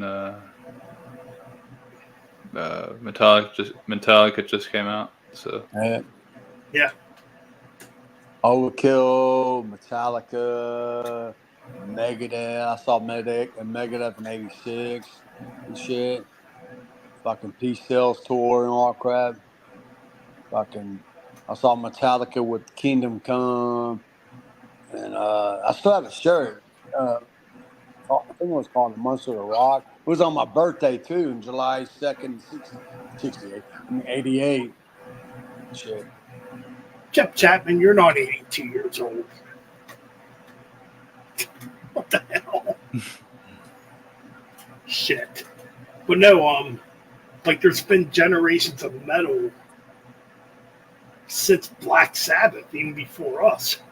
Yeah. Like, man, could you imagine seeing like somebody like fucking, I don't know, Ole John Roth or Bobby Jimmy- from Pentagram? Or Jimi Hendrix. Oh yeah. Well, I mean, shit. I mean, I was a little kid when he passed away and shit, man. It's like all this bullshit and all this bullshit in metal. All this, oh yeah, you're a poser. You're this. You're that. But the thing is, you don't fucking know the roots of where these bands came from when you assume that the people that listen to these bands or whatever are posers. Does that make sense? Yeah, Yeah. it does. J.R.R. Toking in the house. I saw him earlier. What's up, Toke? Toking my nut, bitch. Yeah, it was in Francisco's chat room earlier and shit. And yeah, I mean, it's fucking.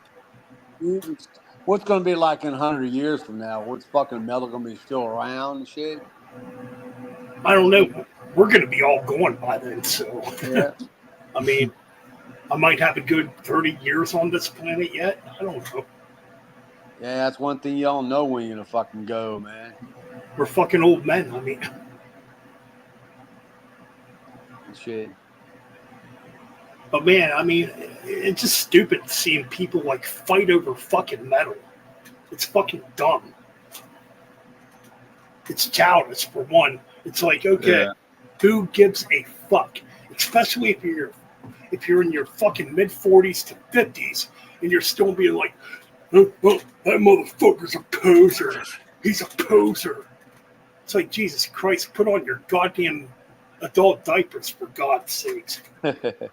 It's like I'm in that Mofos and Metal group on Facebook. I don't know if you remember that one, Ben. Yeah, I'm not on that. I don't go on there no more because I was slandered on that page, so it's what it is.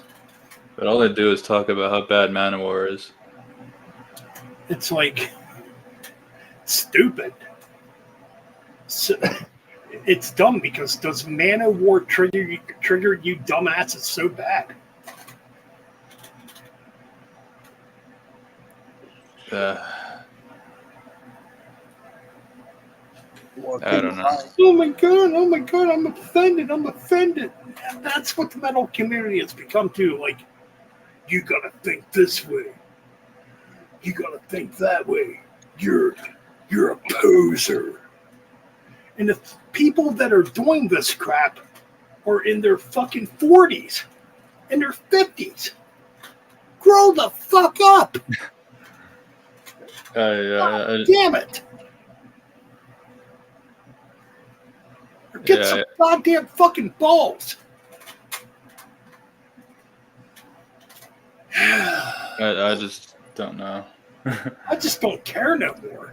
I like fucking metal. If you don't like what the fuck I like, fuck you. Eat my fucking shit burgers in your fucking cereal bowl in the mornings. It's gonna be nice and wet and diarrhea. Well, you don't know. You don't know until it comes out. Like, dude, I was like that when I was younger, like busting on people for not liking what the fuck I liked. I just don't care no more. It's stupid. It's like special What you like, you bullshit. like. What I like and shit, you know? Yeah. Exactly. I mean, if I don't like fucking like Mudvayne or All Remains, that's my opinion. I mean, everyone has their own opinions on whether they like. You know? Right, absolutely, man. You like what you like. If people got a problem, it's not. If people have a problem No, they got a problem because they can't handle what you like. It's like I don't like some of the bands that Nick likes, but I'm not I gonna don't either. I'm not gonna say anything. I mean, I'll be like, yeah, I don't like that band, but we can have a conversation about it. Yeah. It's like Slipknot. I don't like Slipknot. Who cares? You know? Oh man, it happens. I mean, yeah, back in '99 when Slipknot first came out, I'm like, yeah, that's different. I bought the first album on cassette tape. Yeah, cassette tapes were still around back in '99, so I bought that. I'm like, yeah, it's different.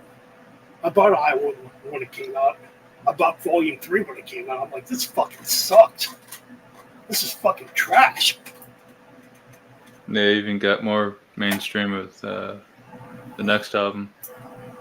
Oh, that album's fucking dope shit. I never bought that crap. I never bought a Slipknot album again until 2019. I fell back into this nostalgia trap because the first Slipknot turned 20 years old, or yeah, I guess 20 years old at the time. In 2019, I'm like, so yeah, I went out and bought I don't even remember what the fuck the album was called. We Are Not Your Kind. We Are Not Your Kind. I went out and bought that. I'm like, To me, the heaviest album after the first album was the .5. it's like, why the fuck did I buy this? This is fucking trash. But anyways, To me, Yeah. the heaviest album after the first and second are the .5.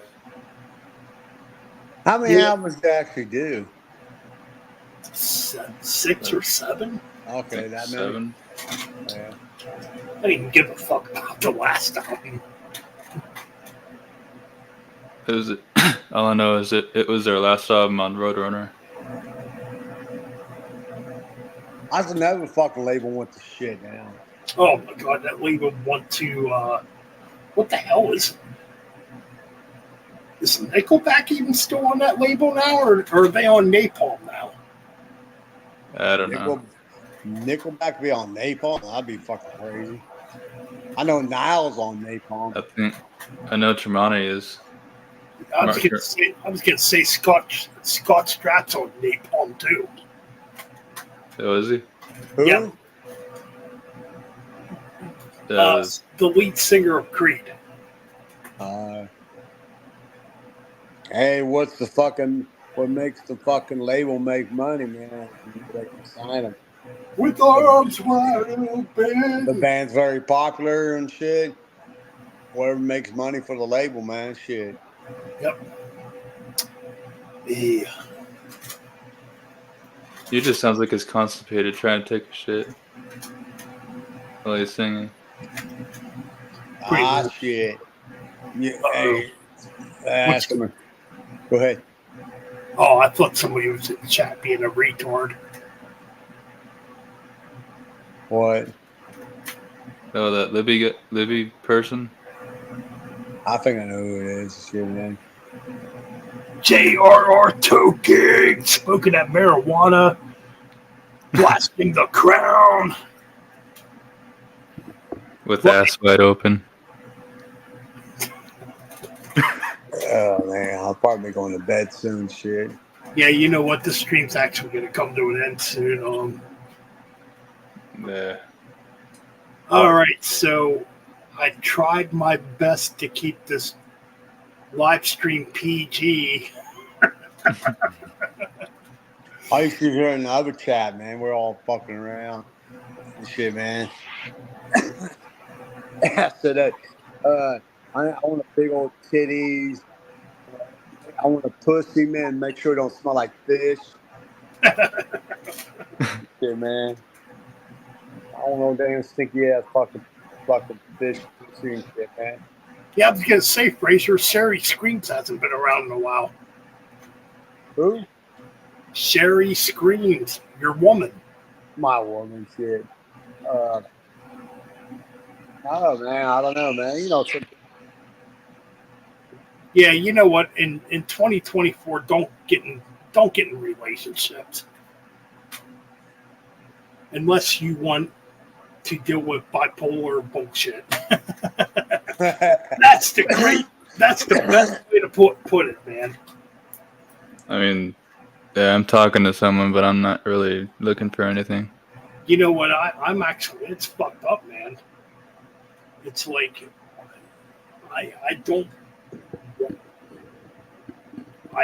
want a relationship. It's weird, man. It's not fucking weird because every chick I see is fucking bipolar, man, that sucks. and then they want to. It's just a bunch of that's stupid shit, dude.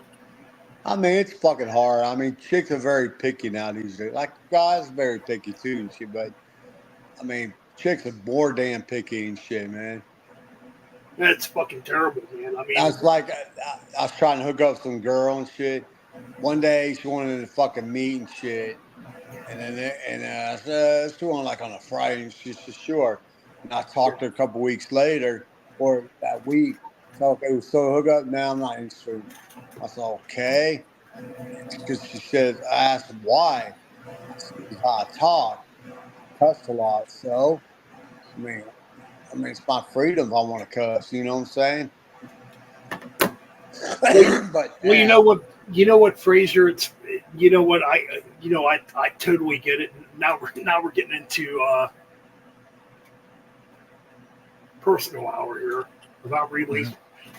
Okay. Welcome to the different side of Metal Vents Chronicles, where we elaborate our feelings, our loneliness, and our frustration, and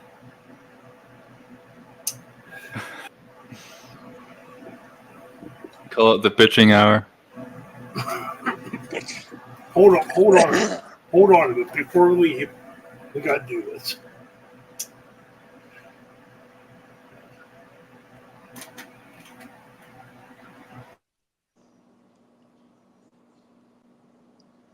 What the hell?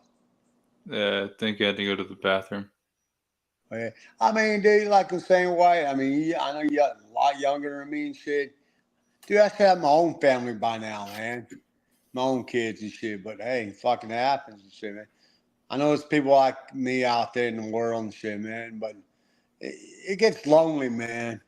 Especially, you know, when you want to get your groove on and shit, man. I don't give a shit. I don't meant to. I don't shit. I don't get embarrassed, man. I mean, I do once in a while, but mostly no and shit. I don't give a fuck, man. I'll admit that, man. It's been a while I've been with a woman and shit. Fucking sucks, but hey, it happens. Some people won't admit it. I will admit it. I don't give a shit. It's been a few years, man. I've been with a woman. Somebody's asked me at work, say, well, like last week, say, when's the last time you kissed a woman? A few years.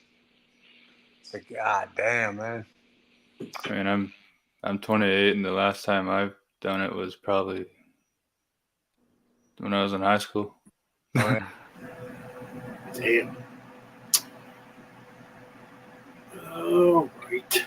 I mean, it sucks, but that happens and shit, man. Some people get lucky, man. I mean, I got my oldest nephew. I got three nephews. My oldest nephew's getting married and shit.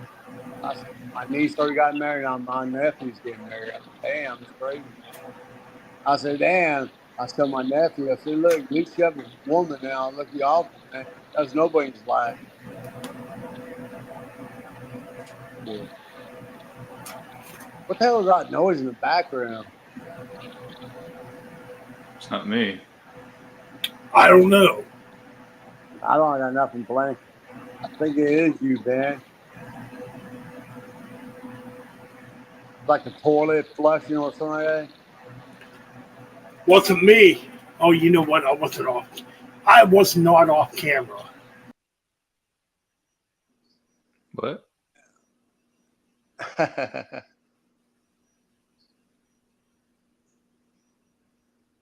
What the hell happened? I don't know. Oh, it sounded like his toilet or something. You didn't hear all that noise in the back? Yeah. I don't know what it was. Like, you don't hear no noise right now and shit, man.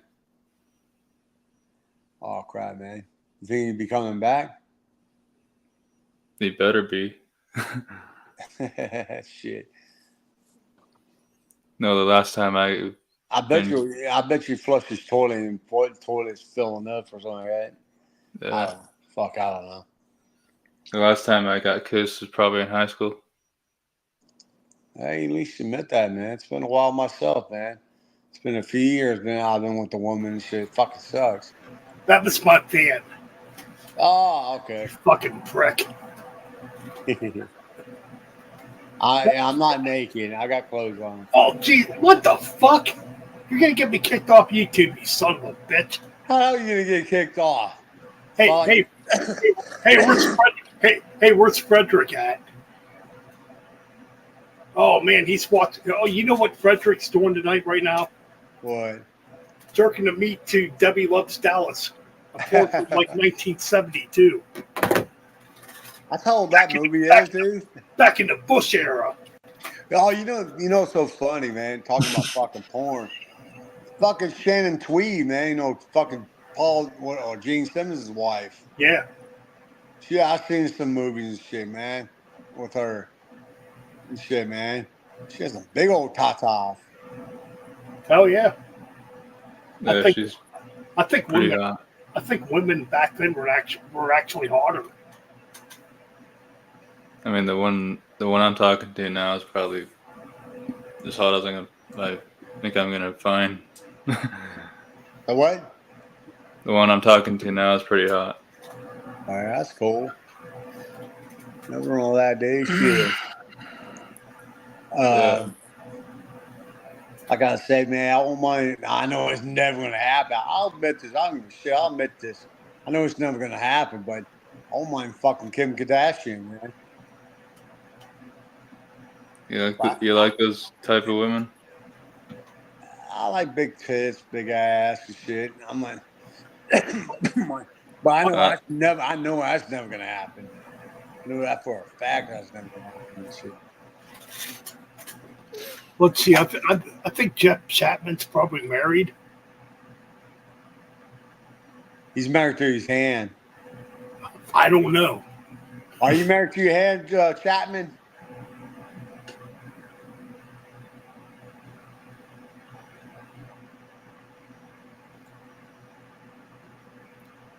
What about you, Token? Are you married? Yeah, we still got Token here.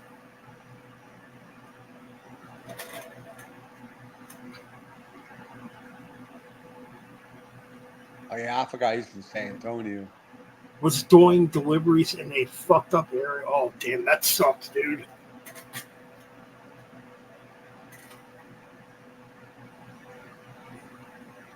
Hey, check. That's a good one, man. So you're married to Pamela Henderson, right? Damn. Hey, man, we all knew Tommy Lee never done a good job, so congratulations, brother.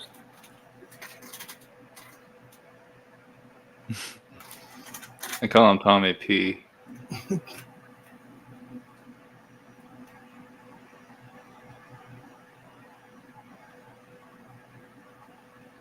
All right, rock and roll. Have a good night, man. Thank you for coming out, man, and hanging out.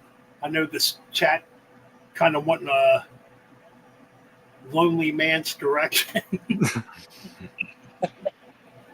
and somebody will screenshot us. Look at these fucking three losers. Look at these three losers that can't get pussy. That'll be the headline. Or headline, whatever. Oh, Token's not talking to me because I asked him a question, but he didn't respond.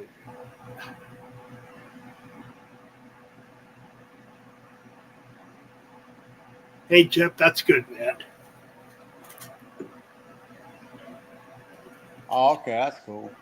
Yeah, it's really good, man. Be a good husband. My advice to you, brother, be a good husband, be good to your kids. That's what you gotta be. Don't go out there cheating on her. What? Don't go out. Yeah, you know what I mean. Don't go out there cheating, being a slime bag, and being like every other dumb fuck on this planet, dude.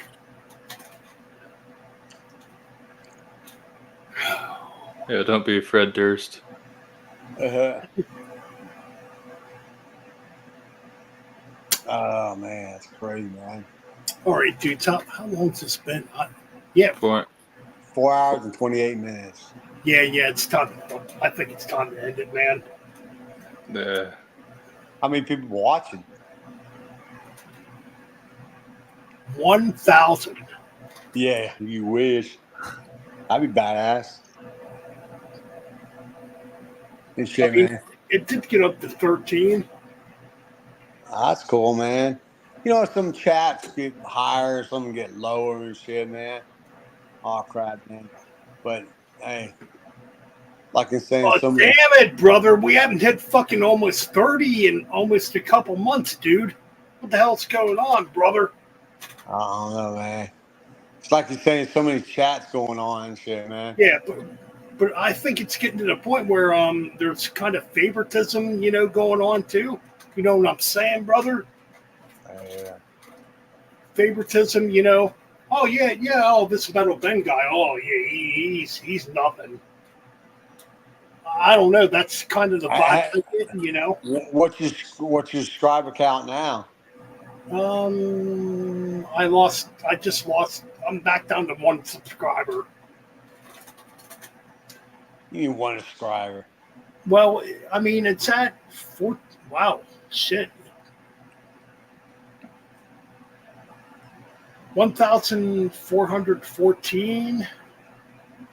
But man, the live streams don't really show it though. You know, you think like with 1,004, you know, with almost 1,500 subs, you know, this chat room would be rocking and rolling. You know what I mean?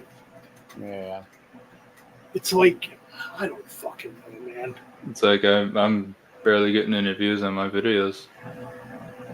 It's YouTube. It's fucking frustration. You know what? It does get frustrating.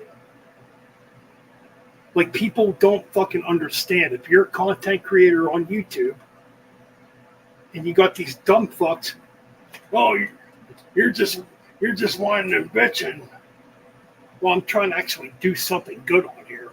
You know, That happens, man. trying to entertain, trying to have fun. You know, trying to have a good time. But man, but you know what? Nothing's gonna kill Metal Bent spirits. Oh, that shit. In fact, you know what? We've done good things on this channel. Frazier, thank you very much for being like a part of this channel. I really appreciate it. I appreciate that too, man. That's cool. I like to bullshit with people, man. About music and shit, man. Oh crap, man.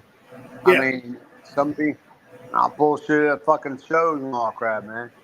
Yep. I really appreciate it because you have helped out this channel a lot. The emotional part of the stream, ladies and gentlemen. But no, I'm being honest. You've helped this channel out a I lot. appreciate that, man. You got a little Mustang right there, man. A little David Mustang. Who, me or him? No, I'm talking about Mustang. Dave. Oh, yeah, he looks like Dave. Little Junior. I mean, I still got the fucking hair too, but I mean, like I'm saying, so many YouTube channels out there and shit. I mean, sometimes I don't feel like watching it and shit. I'll pass up on it, all crap, man. You know, it's like I barely watch fucking Roy's channel. I mean, I watched it last week a little bit. He was on tonight. I didn't watch it at all. And Francisco, I came on the last 20 minutes or 30 minutes. yeah. All crap, man. Will you guys talk for a little bit, man? I gotta fucking piss again. Go drain your lizard. Drain the Metal Ben iconic lizard of death. No, of metal, I mean. I'll be back. Okay. All right. Shit, man. Good night. I was like, Lady Karen. You ever seen that person? She's from, where's she from? From California. Oh, yeah. Oh, it's get freaking Californian young lady or lady. Damn, you know, that's fucking crazy prices out there and shit, man. Yeah. At least I think she's from there. I don't know. Karen, you from California? She's still on. All I know. I should. We say good night, everyone, and God bless you. I think she's from Santa Clara. In San Francisco? San San- Francisco? Santa Fe? Santa Ana, I think. Let's see if she responds. I don't know. Yeah, man. It's cool, man. I mean, it's people, like I was saying, you watch channels and shit, and I don't feel like watching this channel today, and all crap. Shit. Like, I fucking sometimes I say, oh, damn, motherfucker's on again and shit. Like last night, they had fucking Chris from Bloodstorm. He did a bunch of bands yesterday, like from 29 to 16, all female bands and shit, man. He did play some bands you didn't expect him to listen to. I wouldn't expect to listen to it, but like there's a band he turned me on to called Cheaters. I was listening to that today. Damn. That's a good band, man. Shooter, fuck yeah, that band rules. No, Karen, Cheaters. thank you for hanging not out, Shooter. baby. Cheater. I probably should have said that. Cheater. Shooter. No, Cheater. Not Shooter, Cheater. CHEATR. Okay, I've never heard that one. Okay. That's traditional heavy metal shit. Orange County Choppers. That's where Karen's from. Oh, okay. Yeah.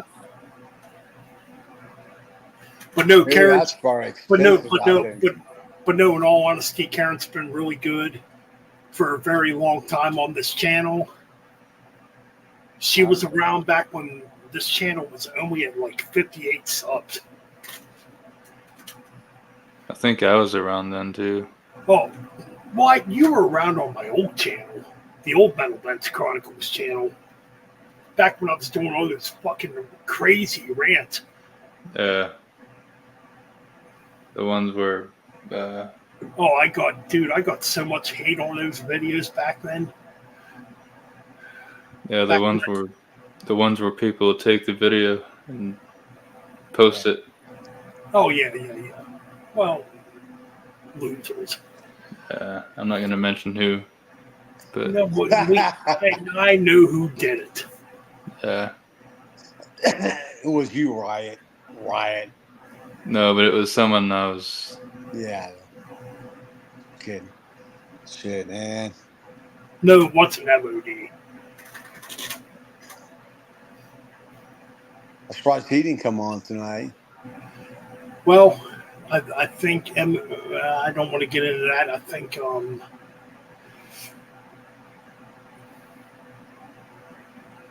I don't know. I mean, it's his channel, but I think he's realizing being an asshole ain't working. I mean, I was in a stream a couple weeks ago of his, and I said hi, and he didn't answer. So, Like here's the thing. I was talking to Barry earlier on in his live stream. We're just talking about like the Goat Lord Barry. You know. Okay, here's the thing. Okay, you can agree, you can disagree. Go ahead. Here's your thing. If you're an entertainer or if you're somebody that people look up to, you know, those people, man, that are paying for you, I mean, it's not really about paying either. It's like about just like showing appreciation. You have to show appreciation for the people that support you. You can't treat people like shit. You can't and I'm guilty of this too. I've yelled at people in the past. But the thing is, like, your fans make you. If you're an asshole to your fan base, they can easily break you. You know what I mean? Yeah. And the thing is, and like in general, I mean, yeah, I can come off as tough. But man, like when I come off as tough, you have no clue how bad I feel outside of the camera. Or like generally, I'm just a really nice guy. Yeah. You know? Yeah. I like being a nice guy. I don't like being messed with. I don't like dealing with dumb crap, you know? I mean, the only way to get me pissed off is when you say something that I don't agree with. Yeah. That's But you you're know- right. Yeah. I mean, like the thing is, I mean, we still had 7 people watching. That's cool. That's really cool. But man, I mean, I went there too. I was like yelling at people, why aren't you here? Why aren't you subscribing? Why aren't you hitting like? I did all that crap. I think I did it. I know why I did it. Out of frustration. This, For him. let me ask you a question, because like you saying, you do on YouTube channel. Does it tell you who subscribed to your channel? It does, but it doesn't tell you who unsubscribed. I don't. Yeah. Okay. Like here's the thing. I mean, I've done things I'm not proud of, but the thing is, for you guys, I'm always going to be good to you guys. Yeah. You know, I'm not going to sit there and talk down to you, treat you differently, and you guys know this. You know, and there's like people out there that think, oh, you got to be ignorant at all times. You got to be an asshole at all times. No, you don't. That's giving into the negativities of just more toxicity.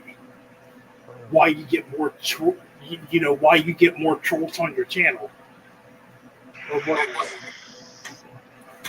Thing is, I mean, like generally, I'm just a nice guy. I don't know.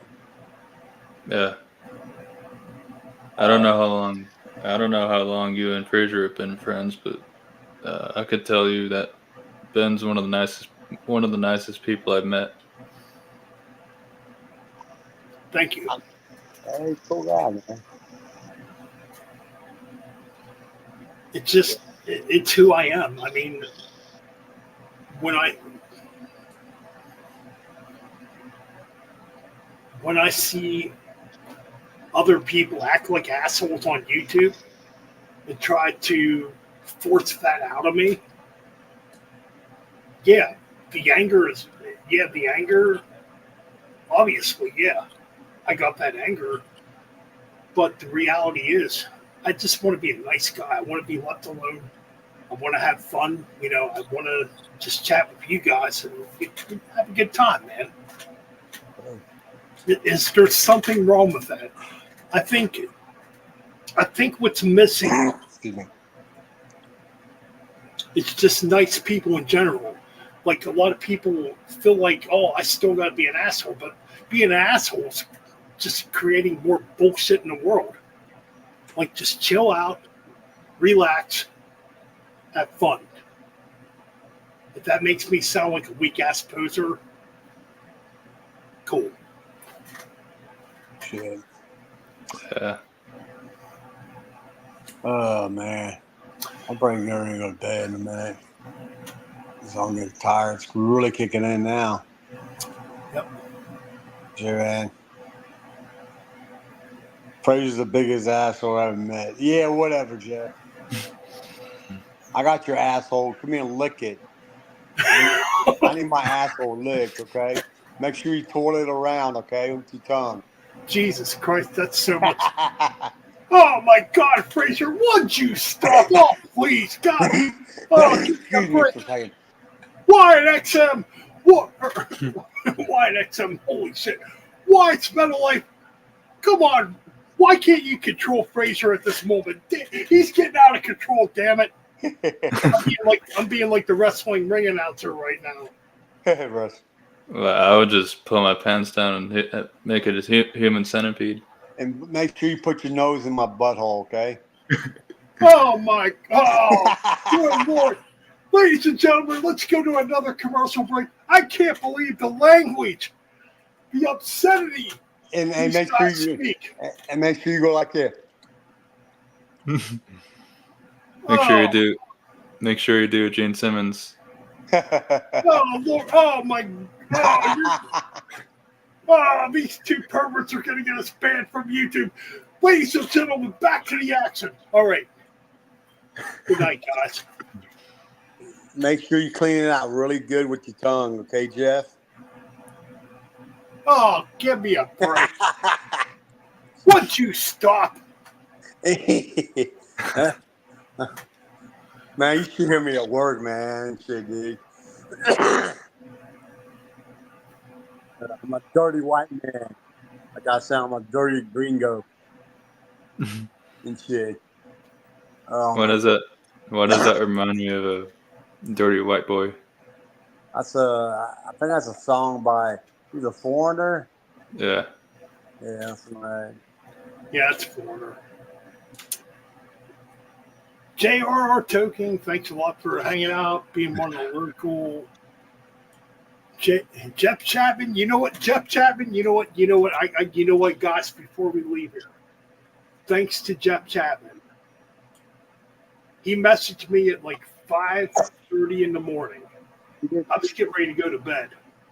He's like, "Where's my stream at?" I'm like, "Dude, I'll give you a stream tonight." You know what? I think we gave him more than a stream tonight. Am I right? I think. Yeah. You texted me this morning too, man. Well, I was fucking getting ready to go to work and shit. So Jeff Chapman, No. stream? I woke up early and took a fucking viral load and shit, and then I was on my phone for a little bit. I heard my phone go off, and I said, "Man, who else texted me this time?" This morning I woke up, I saw my text. I said, "Damn." Because probably saw my little green light came on and shit, you know. Shit. Okay, man. It's about 4 hours and 46 minutes. Damn. Holy hell. Yeah. That's usually how it goes. It's like 3:15 in the morning or 3:16 in the morning. Shit. But Jeff Chapman, you got what you wanted, brother. Hey, dude, this stream is for you. You, my friend. It's all for you. You asked for it. You got it. J.R.R. Token still here, smoking that fucking pot, thinking he's a 1988 wrestler. Maybe Ricky Morton, the Rock and Roll Express, maybe the Road Warriors. I don't freaking know, but damn it, he's having a goddamn good time here. And you know what? That's what it's all about. You come on here, you have a good time. You're entertained, you have fun. If you're not having fun, well, man, Go be it. go jack your fucking dick off to a barbed wire. That's all there is to it. Oh, man. You know what's funny is it's not really, it's sort of perverted, but I keep seeing this thing on Facebook about sticking your dick in mashed potatoes. Oh, fuck that. Apparently, that's been done. Only thing I saw was fucking dick in that fucking American Pie movie and shit. Oh yeah, that was funny. Yeah. Okay.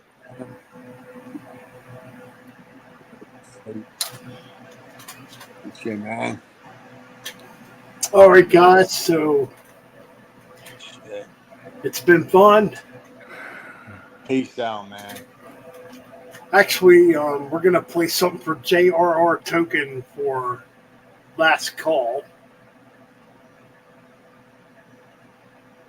Hey, look, it's the new Ricky Morton and the new Robert Gibson, the new Rock and Roll Express. And goddamn it, why you're like fucking 20 years younger than me, dude. Boy, I'll tell you, you know. Goddamn, this stream's been fun though. You know what? We are gonna end this soon. Shit, dude. Actually, you know what? We're gonna play the Midnight Express theme song to end things. Going back to 80s wrestling here. Yeah. Before it was PC. All right.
Did it freeze?